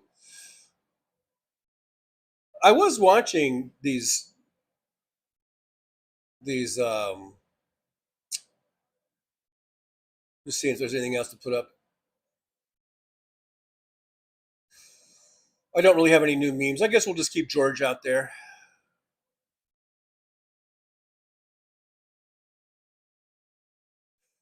Have you guys seen or heard about the new movie called Young George Washington? I haven't seen it. I was watching some uh, videos about it on YouTube, and it seems pretty interesting. I might go see it. It looks pretty interesting. My my one qualm about the movie though is they kind of gloss over the fact that George Washington, was a slave owner. I think that's a big thing that they kind of glossed over. But if you guys are gonna go see any movies, maybe check that one out. Looks like it might be interesting. From everything I've heard, it seems to be pretty well accurate. There are a few, um, they sort of make him like Braveheart or something, and when he was fighting, this is like this is when he was in his 20s, and uh, it was like the French English War or whatever. Um, but it looks interesting. I might go check that out maybe over the weekend. I think I might make Sunday my movie day, since I do have a movie theater right down the street that is, like I said, you get $6 tickets and stuff. So I might go check that out. Anything you guys gonna check out? What's going on with you guys? Any movies, concerts, anything else going on? Any politicians you want to kick out of office? Big Hook says my taxes aren't outrageous. I pay them gladly, knowing I'm covered for everything: workman's compensation, universal health care, clean air and water, great infrastructure, affordable education. Love it.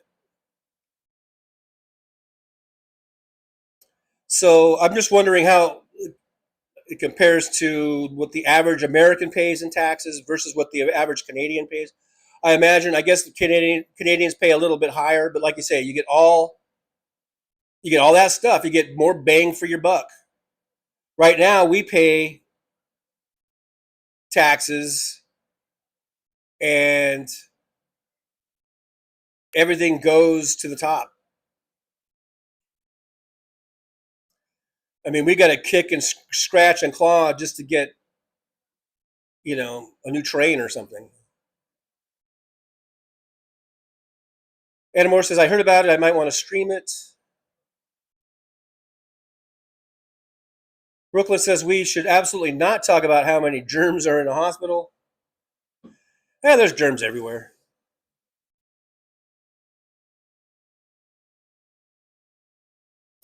Mad Mac, it's just about a kid that chops down his father's cherry tree. Sounds kind of boring. No, it's actually, I know you're joking, but it takes place, well, it starts off when he's 11, and his father dies. And when his father died at 11, and they owned, I guess, thousands and thousands of acres of land, which some people um, categorize it as a plantation, because they owned slaves. And at age 11, he inherited that land, even though his mother was still alive. George Washington's his father's wife, was still alive. But in those days, they didn't give stuff to women. Women didn't, I guess, couldn't own property. So it went to George, who was only 11. But the mom was like the caretaker. She was like in charge until he became 18.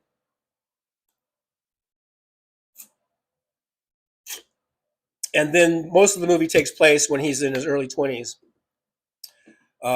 And he joins the Virginia militia or whatever.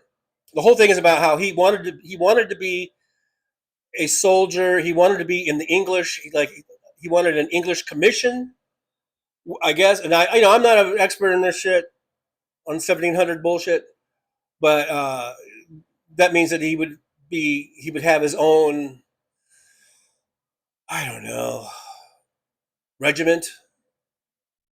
It would be an official branch of the English army or whatever. But they said, no, you can't do that, because you're not a gentleman or something, because he didn't have a classical education and which in those days meant you would, if you were a colonist, you would go to England and get educated there. You know, your higher education, and it was kind of like Braveheart. Remember when Braveheart, when the uncle or whatever said, you're going to teach you how to read or whatever. And you know, they have to learn French and they have to learn all these things. And he never did that. He never was. He wasn't. Once his father died, he wasn't able to go to England and do that. So he just grew up in America. And so the English really looked down on him. Like, no, you can't have your own commission, but you can have this Virginia militia or whatever it was. And so that's what he did. And then he ended up fighting the French. And that's basically what the story's about, I guess. And I guess they're going to make a sequel, though, where it goes into the revolution and everything.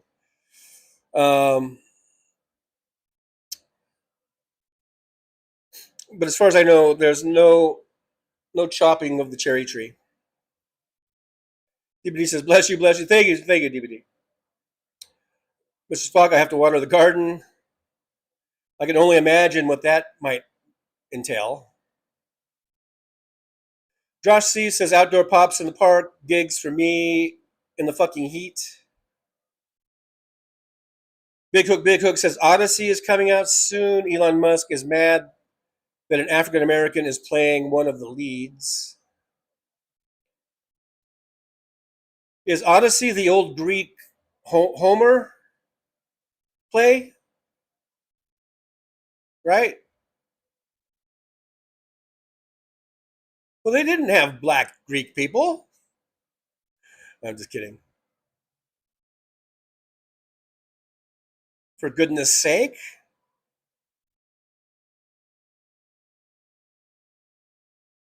Mad Mac, of course I was joking. Lol. You're supposed to say lol. You don't say LOL. The kids are saying lol. Of course, I'm not a kid, so.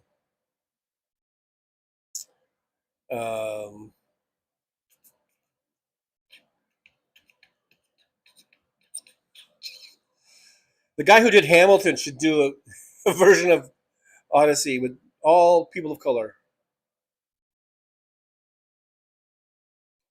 Big Hook says, peace of mind is worth it. The taxes give me peace of mind. Conservatives up here are crazy, just like the Republicans. Bullshit people who are grifting on the side while doing nothing politically. Mr. Spock says, I might do a live later. One weed plant needs to be trimmed real bad. All right, I'll be on the lookout. Be on the lookout for Mr. Spock doing a live stream. David Weiss from Denver says, I'm planning on seeing Nerd Halen here at the end of the month. Awesome. Have you seen him before? I think you're going to love it. I've gone to 2 Nerd Halen events. And, of course, it's got the humor of Hal Sparks with the expert musicianship of Caleb, the lead guitarist, and everyone in the band, just superb musicians. And of course, Hal just, knocking it out of the park, singing those Van Halen songs. It's a great time, David Weiss. You're going to love it. You're going to love it, man. If you like Van Halen and you like Hal Sparks and you like comedy and you like great rock music, then you're going to love it. If you don't like any of those things, then maybe you won't like it. Hey, Aaron West here. Hey, we're very sorry I'm late. I had my dog at the cardiologist. Oh, I hope the dog is okay. And welcome, Aaron. It's good to have you. Thanks for coming on in. Oh, thanks for coming on in. I think Jolie may have fallen asleep. She said she wasn't feeling well and is very tired and sunburned. I think Jolie might have drifted off to sleep. So we're glad to have you. In any case, no matter what, we're always glad to have Aaron. So just hope the doggy's okay. Hope everything checked out all right with the old ticker. I didn't know dogs had cardiologists. I thought, they were just vets that knew everything about dogs. I didn't know they had specialists. Mr. Bob Newell's here. Yo, Trucker John, sup? Sup with you, Mr. Bob Newell. Sup with you. Mad Max says Saturday I'll be riding to Leavenworth, the Germanic town in central Washington. Oh, I was thinking of Leavenworth. Isn't there Kansas? Is that where Leavenworth prison is? I thought you were going to prison for a second there. But no, this is a Germanic town in central Washington mountains, and on Sunday I'm riding to Hurricane Ridge and the Olympic National Forest. Both days total will be about 700 miles.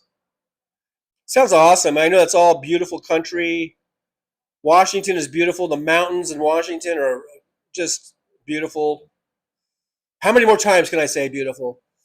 If you like mountains and you like pine forests and blue skies, although it rains a lot there, but probably blue skies. Nothing but blue skies for Mad Mac on Sunday. Little 700-mile little trip on his bike. Sounds like a great, awesome time. Sounds awesome, Mad Mac. Have a good one. Mr. Bob Newell, I can't hear you. I can't hear you. Big Hook says, ask Mad Mac if anything I said is untrue when he lived in Canada playing soccer. Okay. Mad Mac, is anything that Big Hook said untrue when you were living in Canada playing soccer? In case Mad Mac can't read. David Weiss, oh brother, where art thou? Is the Odyssey. Yeah, that was based on the Odyssey. Absolutely.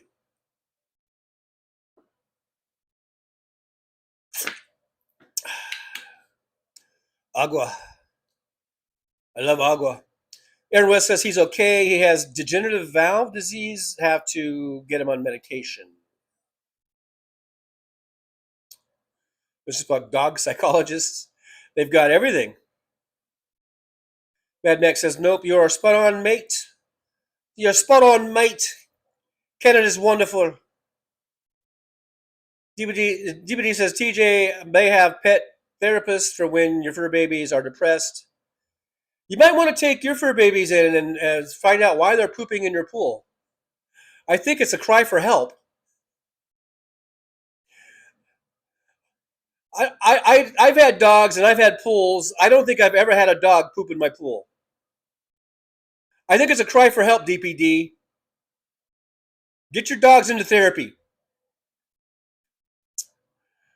Bob Newell says, the wife gets out of jail today. Should I pick her up? That's entirely up to you, Mr. Bob Newell. Entirely up to you, man. I'm not touching that one. That's up to you, buddy.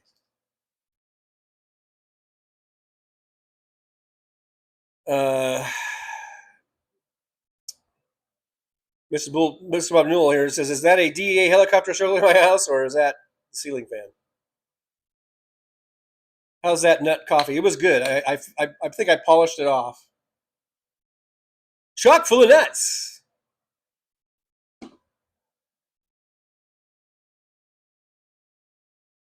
Yeah, it was good. Some good shit. Yeah, buddy. Yeah. Yeah. Let me see. Who's on? Who's on first? I knew it. Boston Brian's on. Everybody went over there. I just gave him a thumbs up. I gave Boston Brian a thumbs up. I hope you guys do too. DBD says, no, TJ, they didn't poop. They brought us a garden snake and a mice and dropped it in the pool. Oh. Oh, wow.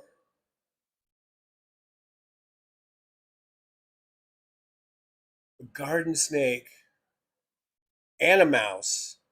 That was probably the mouse's dinner. I mean, the snake's dinner. Let me rewind that. That was probably the snake's dinner, the mouse. And he was caught unaware. That's how the dogs were able to sneak up on him, because he was probably enjoying a nice mouse breakfast or lunch. And your dogs took advantage. Wow, that's kind of scary and hairy. Mr. Manuel, you okay with my new material? What joke book are you getting out of it? It sounds like you're just reading off a joke book or something. David Weissman says, I saw Nerd Halen here after the Sexy Liberals tour. It was a wild night. They have decent phone recordings, but I would share if I can figure out my, I guess, Discord issues. Grr. Mad Max says, every time my son took his black lab to the lake, the first thing Andy, the dog, would do is walk into the shallow part and poop. Lol. Is that another way of saying laugh out loud? I don't know. But boy, could that dog do the dock leap off into water. So, just another reason why you should always wear aqua socks when you go into a lake. David Weiss says, damn this Bluetooth keyboard. Damn keyboard. Yeah, blame the keyboard. Blame the keyboard.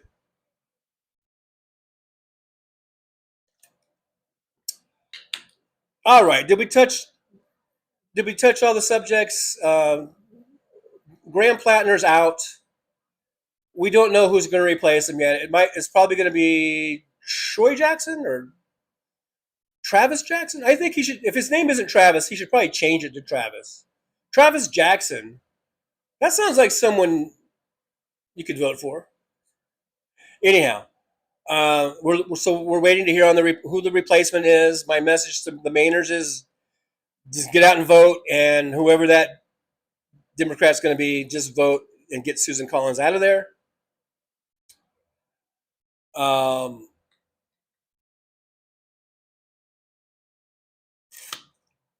Someone said Angus King was Angus King he wanted. I guess Angus King the other Maine senator who's like an independent, but he caucuses with the Democrats. Let's see, what else we talk about? Mitch McConnell, dead, alive, brain dead. How long are they going to keep up with that nonsense? Are they going to keep him on life support all the way till the midterms? Probably. Poor man. Not that I give a shit about Mitch McConnell. I think he's an evil son of a bitch.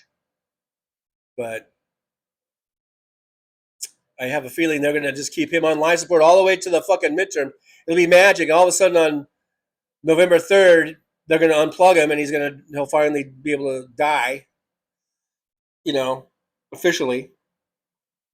What else is going on? Tyler Robinson, guilty or not guilty? Conspiracy, not conspiracy? More than one shooter? I guess we'll find out about those things as we go through. Big Hook says, what's great? More doctors and nurses are moving up to Canada so they don't have to deal with the insurance nightmare and actually practice medicine. Your system sucks and kills people. You're right. And talking about Tyler Robinson, that reminds me of Mangione. They're two different people, two different incidences, but it reminded me of Mangione when you brought up healthcare killing people. And you're right, it does kill people. And I'm not advocating for murder, and I'm not advocating that people take the law into their own hands and start murdering people. But I will say this: that if you are, for the people that are upset about the CEO, the United Healthcare CEO that Mangione murdered, I think that is something to be upset about, because I don't advocate or endorse murder. But are you just as upset and angry about all the people that United Healthcare, and not just United Healthcare, but the private insurance company as a whole? How many, who knows, untold thousands, hundreds of thousands, I don't know, maybe millions, who knows how many people over the years, over the decades, that these private insurance companies have directly or indirectly killed because of their lack of coverage, for their denial of coverage, and for their exorbitant premiums that people can't afford, and then get kicked off of healthcare and don't have any healthcare.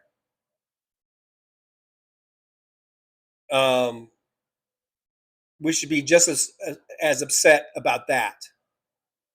So when you say the system sucks and it kills people, you are absolutely correct, Big Hook. 100%.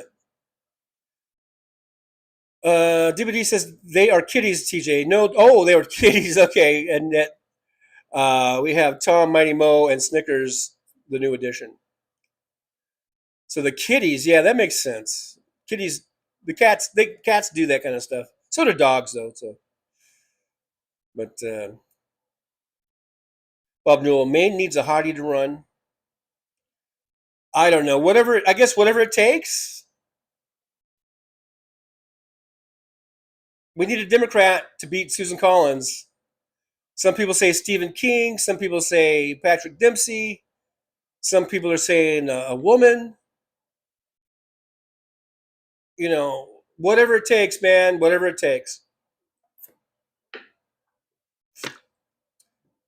As long as they have a D next to their name and they're not rapists or some other type of felony, committed other types of felonies. As long as they have a clean record of no felonies, no sexual assaults, and they've got a D next to their name, then I'm all for it. Aaron West says Trucker John has channel memberships, super chats. Yeah, we have super chats, the whole thing. You can like, subscribe, and share. That doesn't cost you anything, so make sure that you do that. Like, subscribe, share, hype. You can also support the show by going to Buy Me a Coffee. And also down further, there's the PayPal account. Those help out greatly. Also, they take less of a cut and they're instant. They're pretty much instant. Well, PayPal is instant. Buy Me a Coffee, sometimes it takes a few days if it was to get that. And then anything that goes to, the YouTube super chats, they pay out once a month, and they take about a 33% cut, I think, or 30% cut, something like that. But it's all good. It's all good.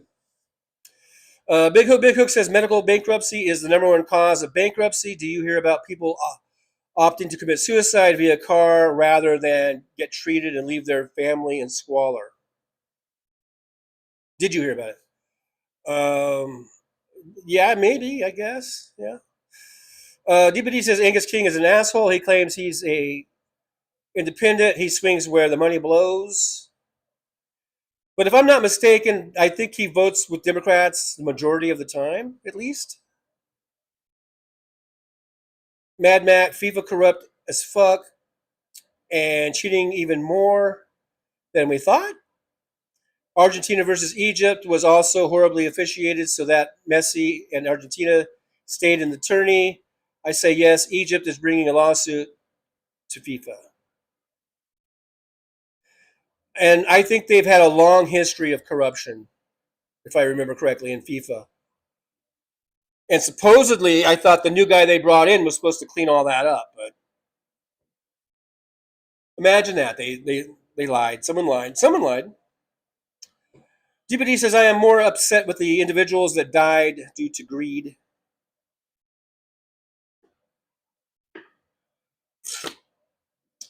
Well, I'm equally upset, because I think murder is wrong no matter what.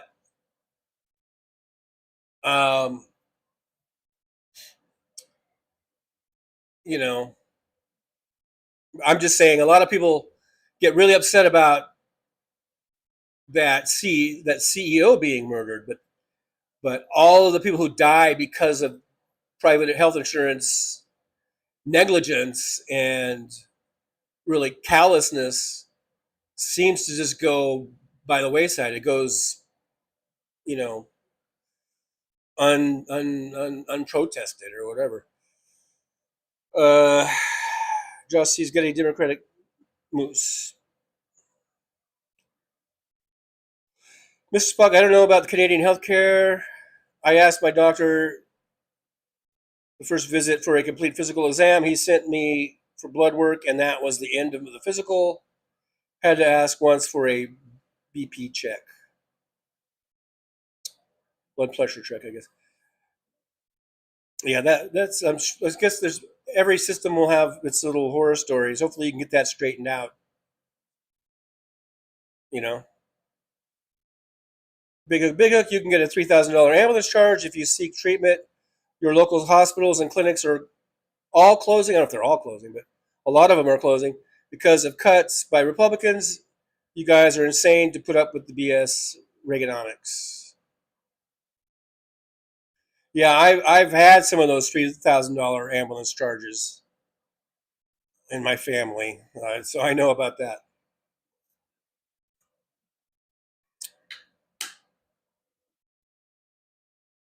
Mr. Spock, that was 10 years ago. His thing there. Well, is it still the same? Is the system still just as bad, or have you not gone back since? I suggest maybe going back and trying to get another physical. DBD says we also need to be reminded that being an independent means thinking outside of the box, not working inside one.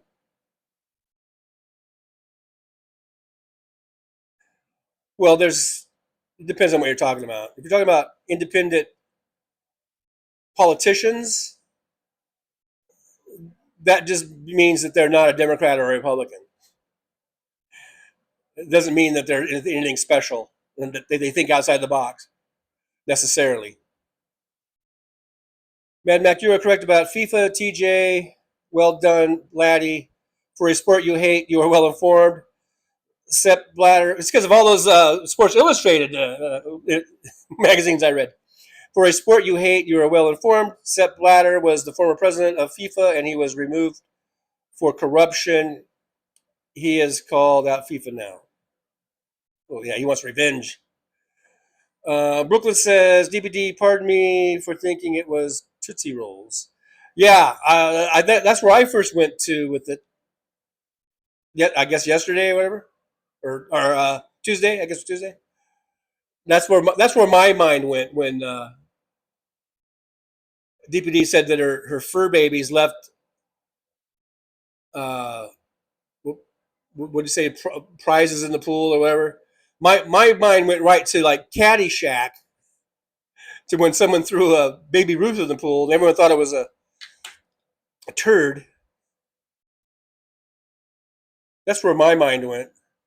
Big Hook says, Mr. Spock, you have to request a full 2 weeks in advance to get a full physical. It takes almost an hour to conduct.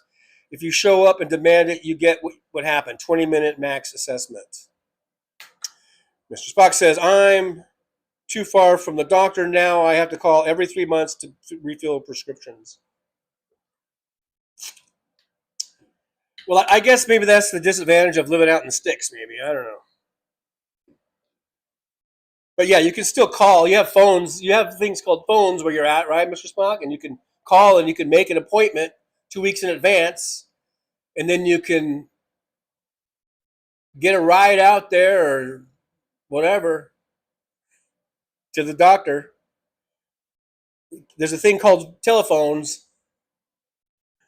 Do you have telephones out where you're at? Or is it just smoke signals? DVD says, you know what's even more fucked up? If I had have gotten sick in London, we wouldn't have a hospital bill. Think about that. Oh, I know. I agree. I agree that our system sucks. It's not about healthcare. It's about money. And that's why we need to get money out of politics. It's all about the money. It's all about the grifting. It's not about health care. It's about health insurance companies making money. And they get what they want because they finance campaigns. It all comes back to almost everything comes back to getting money out of politics. That's what we need to do. And that's why we need to elect candidates that are for that. And most of them are at least progressive, ultra liberal, dare I say, democratic socialists. If we ever have a chance of getting money out of politics, we need to elect those type of folks. And we need to get majorities that will overcome filibusters and things of this nature. That's what we need. And we need to have numbers sufficient enough to overcome so that one or two people, one or two Joe Manchins and Kirsten Cinemas can't come along and gum up the works. You know?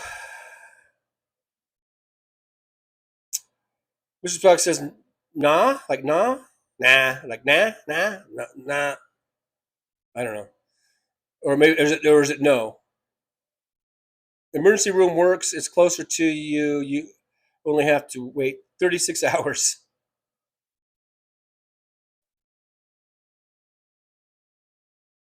Mad Max, same here. Trixie, 1 year in advance. Brooklyn says we have to request a year in advance to get a physical. Wow. I've never had to wait a year to get a physical. Now I'm on Medicare now, and I really haven't used it.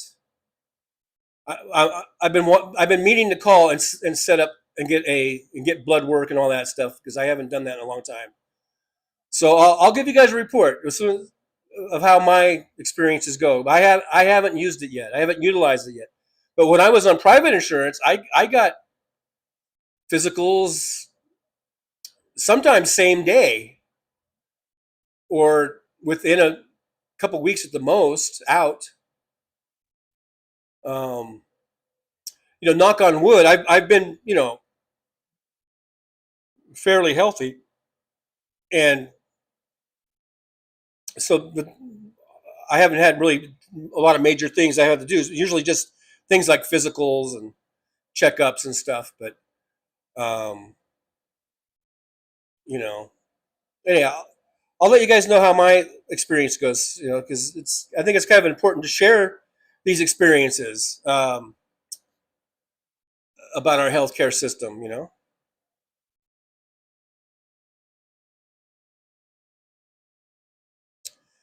Big Cook says, Mr. Spock, no system is perfect, but when you compare it to the U.S. system, which is a nightmare, I will take Canadian healthcare every time and twice on Sundays. Yeah, there really is no comparison. Actually, I mean, Canadian healthcare, English healthcare, all these healthcare systems, for the most part, it seems like people are really happy with them. They wouldn't have it any other way. They would not want to have our system, which is just basically based on cost analysis. They send out fucking memos, from the headquarters to to deny this or to try to do everything you can to deny. I mean, that's why United Healthcare has been in court for these type of things. They've been sued for these type of things, where they've denied care to someone that needed the care, and then they end up dying.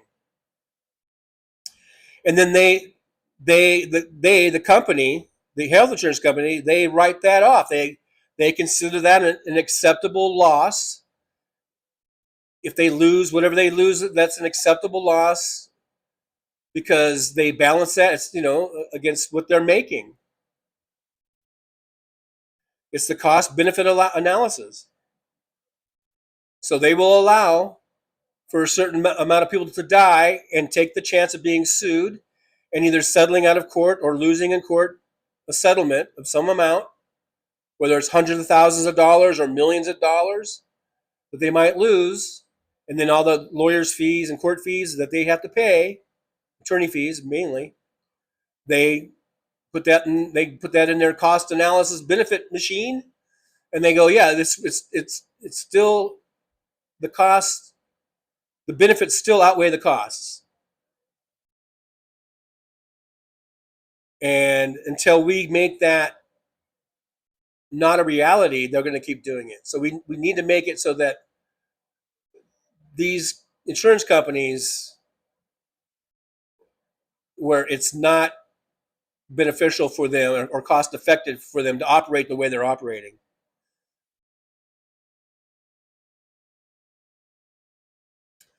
Mad Max says, if you go to Canada, you will see lots of mom and pop stores for everything not in the States.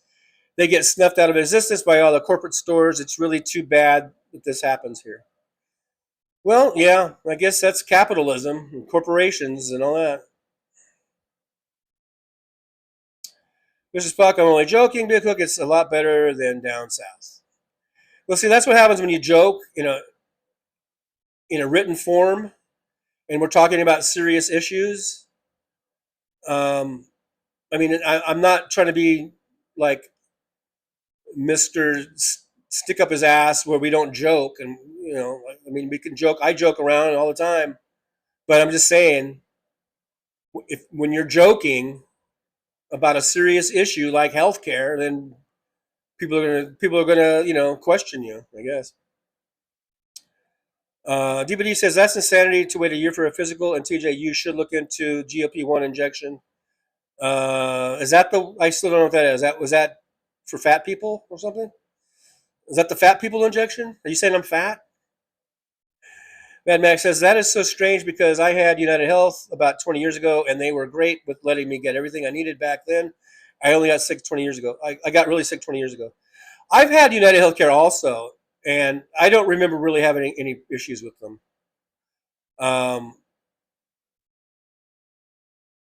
When I was with Schneider, I almost said Scheider. When I was with Schneider as a company driver, you could get healthcare plans through work, and I had United Healthcare for a few years, and I don't remember any issues with them. Like I said, I never really had anything major, just basically checkups and physicals and stuff that I can remember. And then I've had Kaiser. When I was with the Postal Service, I think I just had Kaiser all the time. I really like Kaiser. I think Kaiser's really good. And then when I became an independent contractor, I switched from United Healthcare to Kaiser. I was able to get and I went back to Kaiser. I like Kaiser a lot. I think they're pretty good, but still, having said all that, we should have a national healthcare system that is like Canada, like England, like a lot of other countries, patterned after that. Universal single-payer healthcare. That's what we need. No matter how good Kaiser might be or UHC might be,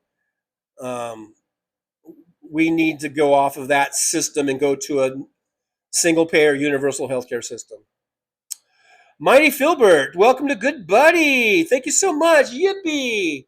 Mighty Filbert, welcome, and thank you so much for becoming a member. I do appreciate you so much.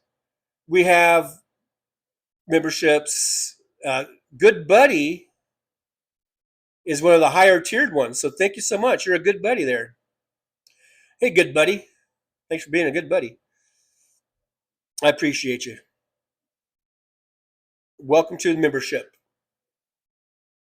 where I think I'm going to start doing Monday only members only Monday shows to give something back to the members, because I've been lax on doing something for members. So I think I'm going to try to do it. I've been threatening to do this for a long time, and I've done a couple members only Mondays over the years, but I'm going to try to make that a regular thing. Members only Mondays for the members.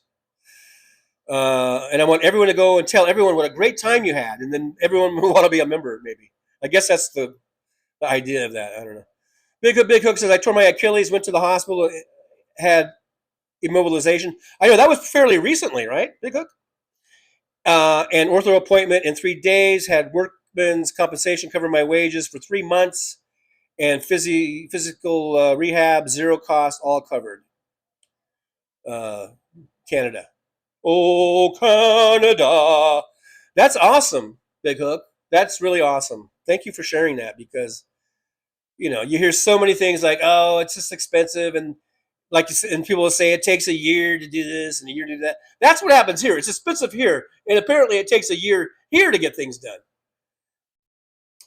So yeah, thanks for sharing that. MJ Daniel says it won't be long before the only places to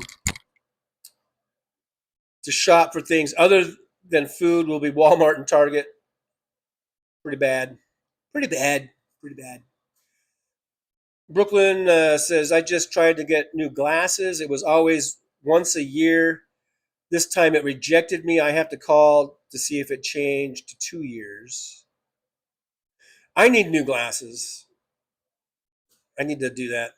DPD says, no, TJ, you are not fat. You're a cuddly teddy bear with an occasional growl.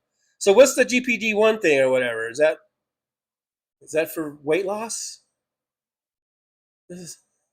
I don't know. That's basically what I wanted to know. Big Hook says Kaiser is a nonprofit model system for hospitals and care. Yeah, Kaiser's really good. They are pretty good. MJ Daniel says nations with much less money than the U.S. have much better healthcare. Yeah, and we say, detractors in the trucks. No, people who are against a Medicare for all type of thing will say we can't afford it. But funny how, like you say, countries with much less money than what we have, they seem to be able to afford it because they realize also it's an investment to have a healthy populace is an investment. It's cheaper to get people on health care and get people into regular checkups and have the ability to catch things early, will be much cheaper in the long run than having to treat a cancer that went undetected or some disease that could have been probably stopped in its tracks at the early stages. So yeah, it makes much more sense to have a great healthcare system where people are in the system, they're getting regular checkups, they can be seen, and get regular screenings and all that kind of stuff, than it is to just have everyone sort of fend for themselves and only those that can afford it can get it or whatever. It just doesn't make any sense.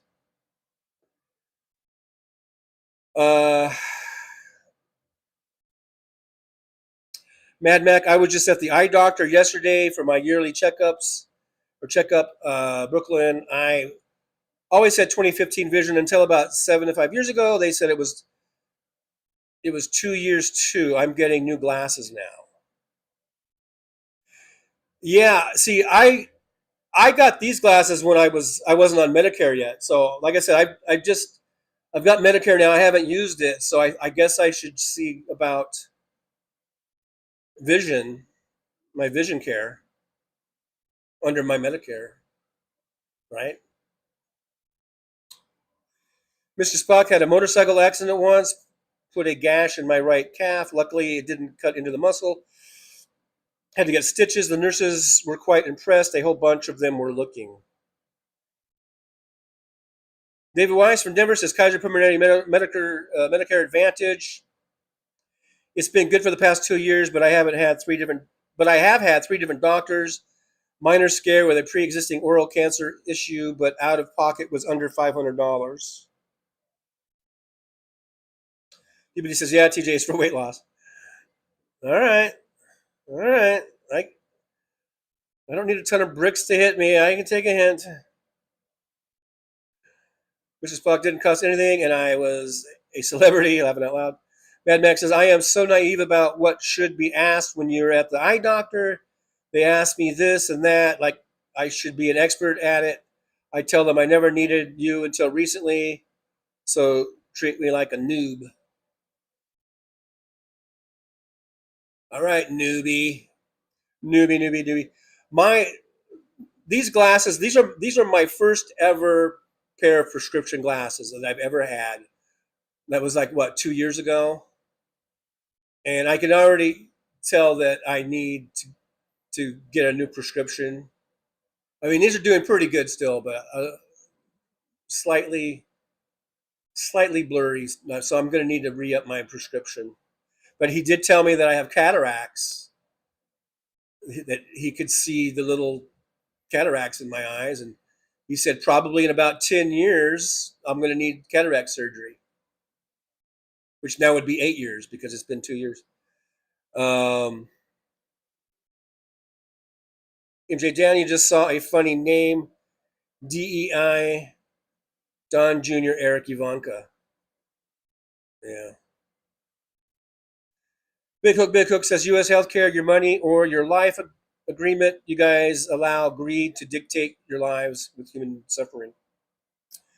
Again, maybe I'm sure it's more complex than this, but decades of propaganda and brainwashing. So, by the right wing, like Rupert Murdoch and right wing media, so that even if you just bring up like Medicare for all or something, then you're a communist. You're a communist. But these fucking Tea Party assholes, the precursor to MAGA, these MAGA assholes, a great many number of them are on either Medicare or they're on Social Security disability or they're on some other programs. And yet here they are out screaming and pointing fingers that you're a communist if you want Medicare for all. They're hypocrites, is my point. All this hypocrisy and bullshit. All because they're brainwashed that Democrats are just communists and want to destroy our way of life. No, we want to improve our way of life. We want to make healthcare be one less thing that we stress out over. How we're going to pay for healthcare. We want that to be one less thing that we stress out over, and we can have some sort of peace of mind that we know that if we get sick or hurt, that we can just go and have it taken care of, and we're not going to lose our house in bankruptcy because of it or some shit,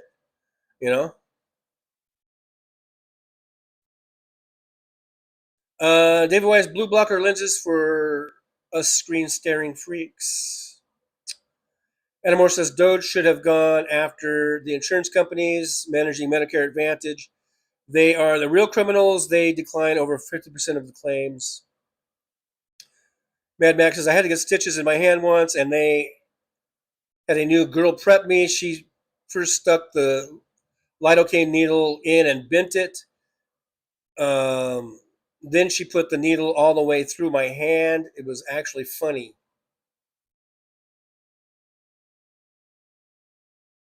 All right, Mad Mac. I know you're a tough English soccer hooligan, but gee, many Christmas. MJ Daniel says White House announces they are opening Freedom Fuel state-run gas stations. Doesn't that sound a lot like communism? It sure as fuck does. It sure as fuck does, MJ Daniels. But of course, all the maggots, because if this is true, what you're saying, and because Trump backs it or promotes it, all the maggots are going to be like, yeah, USA, USA, drill baby drill. They're such fucking hypocrites. They really are, these fucking maggots. They're the biggest hypocrites on the fucking face of the earth. Such fucking hypocrites.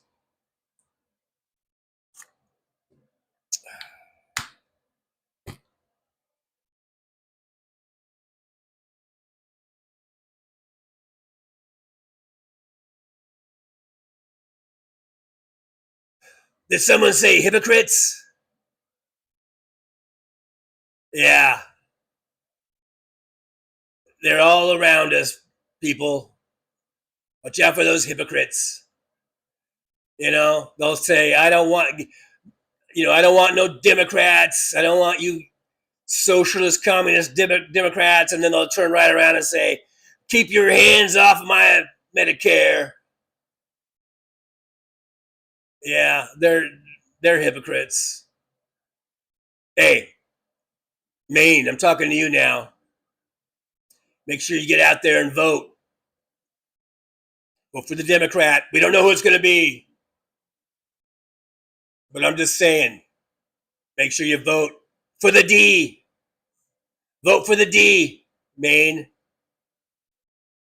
And I don't mean that in any type of sexual thing. I mean, D for Democrat, all right?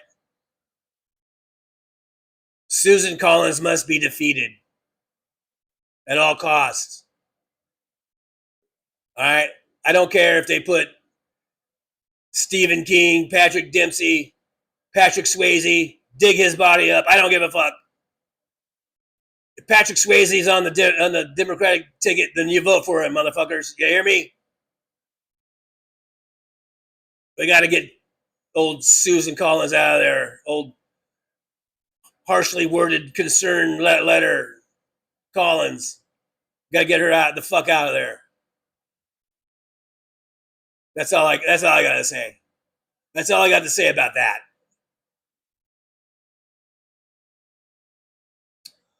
Well, a lot of times I don't agree with Tough Cookie, but I wholeheartedly agree with him on this one, guys.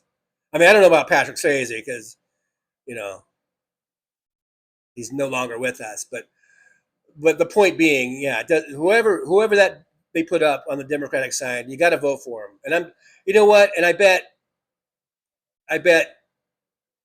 whoever they put up is probably pretty good. And way better than Susan Collins. So, and everyone else on the rest of the country, if you got $3, $5, $6 to send to that candidate, whoever's going to be, as soon as we find out who it is, got a few bucks to send to their campaign, go ahead and do it. $3, $5, whatever you can do. We need to let the rest of America, and we need to let all the Mainers know that we're pulling for you. We're hoping you do the right thing and get Susan Collins out of there. And you can do that by sending that campaign contribution to whomever's going to be chosen to take Platner's place. It doesn't have to be much. Like I said, $3, $5, $6, $8, $8.73. I don't know, whatever. Just do it. Let's do this. Let's not, fall to the floor and roll up into a ball and cry and eat ice cream out of the freezer or whatever. That's, none of that. None of that. We're gonna put our big boy pants on, and we're gonna go down on voting day, and we're gonna vote for the Democrat. And we're gonna send Susan Collins packing. All right, Maine? Pinky promise on that? Let's do it. Let's do this.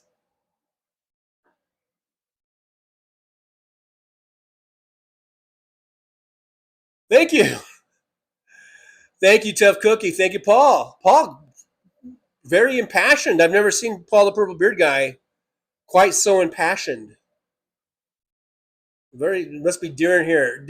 Near and dear and the dear to old Paul. Anyhow, guys, thank you guys so much for being here. You guys are awesome. If you haven't subscribed, please consider just doing that. Like, subscribe, share, hype the show. Let's get to 5K for 5K Hennessy Day. Let's do it. We're at 43. No, we're at 40. No, we're at 4,530 something subscribers. Let's get there. Let's hurry up and get there. I'm tired of talking about it. I'm tired of dreaming of the day that I open that bottle of Hennessy. Let's make it a reality, and we will celebrate the day when we get to 5,000 subscribers, just like Midas Touch. They've got about 5,000 or so. So let's be like them. Anyhow, guys, I'll see you again on Saturday. Saturday in the park. I think it was a 4th of July. Hey, was 4th of July was on Saturday this year. That would have been a good song to play. And I didn't think about it. But anyhow, Saturday, right after House Sparks, the old Trucker John live stream will be coming on. Yeah, we'll be coming on right after House Sparks, 11 a.m. Pacific time, right here on this very channel. You can hit that notification bell thingy, and maybe that'll give you a heads up in case you forget. And I will be posting things in the meantime to help remind you about it. All right, so we got one thing left to do, and that is today's words of wisdom. And you might want to write these down. Lots of people tell me they write these down. It's almost as though, well, I'm almost like the Heather Cox Richardson of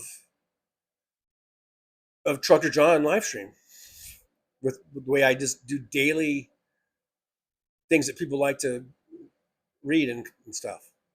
I don't know. Anyhow, again, thank you guys for being here. Get your pen and paper ready for today's words of the wisdoms. You ready? All right, Mad Max ready. He's got his pen and paper ready to go. All right, here we go. So for today's words of wisdom,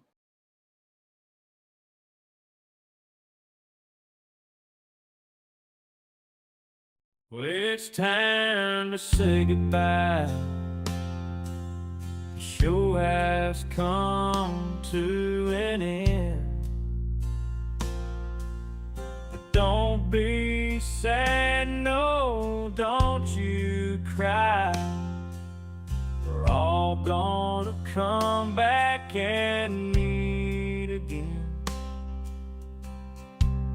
We'll have some fun times, hopefully nothing too bad.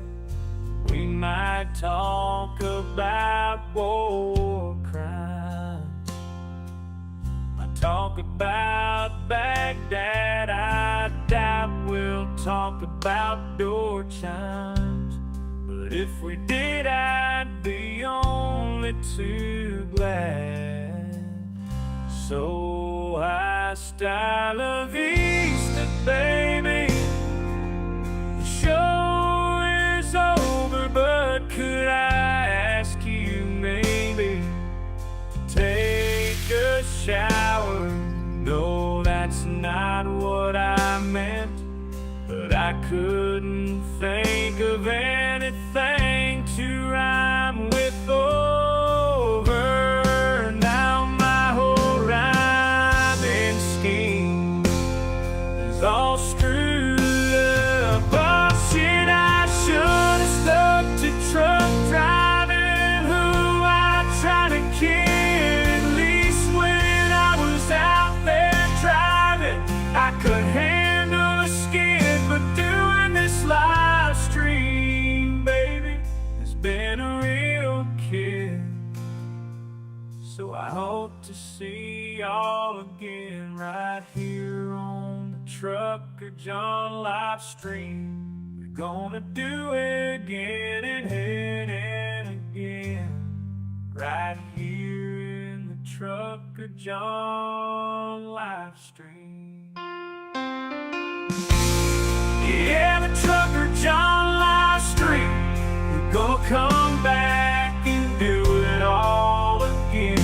No, this ain't no dream. This is where we win, right here on the Trucker John live stream.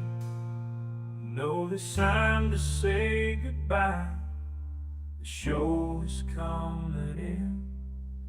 Don't be sad, no, don't you cry. We're all gonna come back and meet again. Rolling down the highway in my rusty old rig. I'm a retired trucker, but my spirit's still big. Living in Vegas, where the lights never sleep. Broadcasting my thoughts for the world to keep. From politics to pop culture, I've got it all. Sharing my views, no matter how big or small. Talking about food and movies and bugs, shining a light on all the social issues. No shrugs, I've driven through the desert, seen the city so bright. But now I'm living in a different kind of fight. From my apartment in Las Vegas, I hold the key, exploring the world through my live stream for free.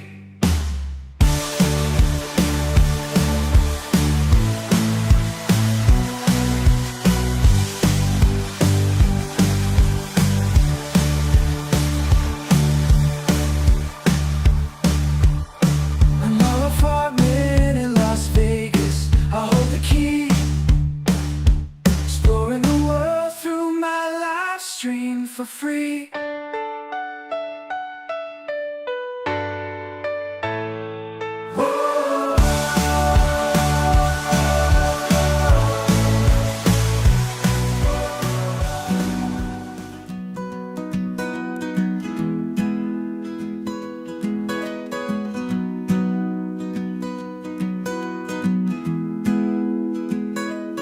So you want to take a trip down Paradise Road, but it ain't that pretty, it ain't paved with gold. Everybody's got the dirty little secrets, everybody's got some things unknown. But if you ain't real careful, baby, it'll cut you down to the bone.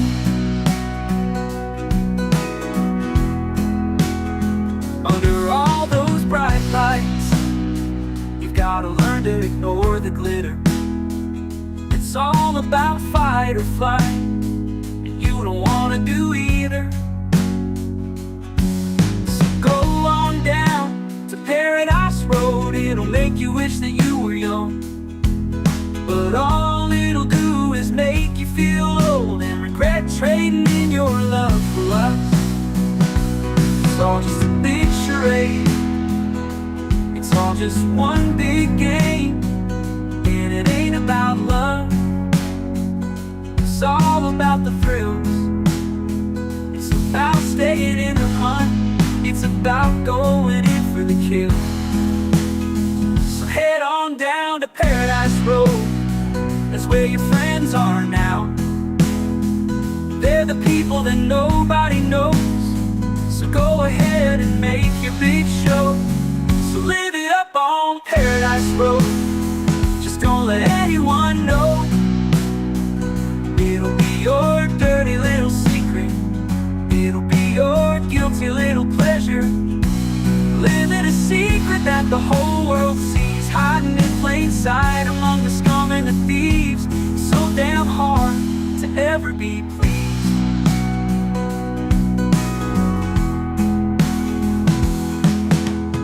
Everyone wants to live the good life, everybody wants a piece of paradise. But where would you run? Where would you hide? What would you do to buy a little more time? Grandiose dreams of happily ever after are really just another day's end. And when the sun goes down, you just lay there wondering, can you really do it all again? You're praying for one last shot, you're hoping for one last big win.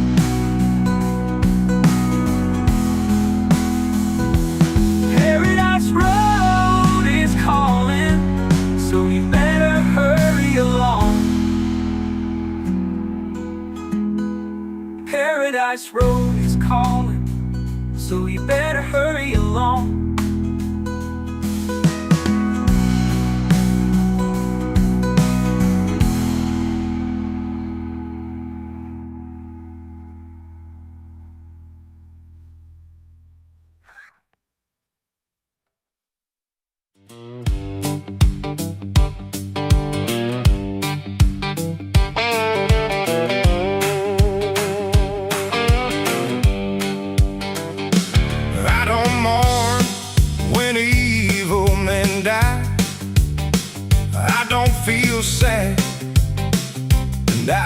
cry. Sometimes I wonder why it takes so long for evil men to die. But I want you to know that when you go, you won't be missed. And the ground where you'll lay, we're all gonna take a big giant piss. And for your end, we all anticipate, without any love and too exhausted to hate. Your long-lasting legacy will be one of disgrace and shame. Throughout the annals of history, your name will shrink, you'll lose your fame. And as you lay there drawing in your final breath, just know that you made us happiest in death. You will not be thought of kindly, and you won't be missed. And like I said before, on the ground you'll lay, I'm gonna take a big old piss.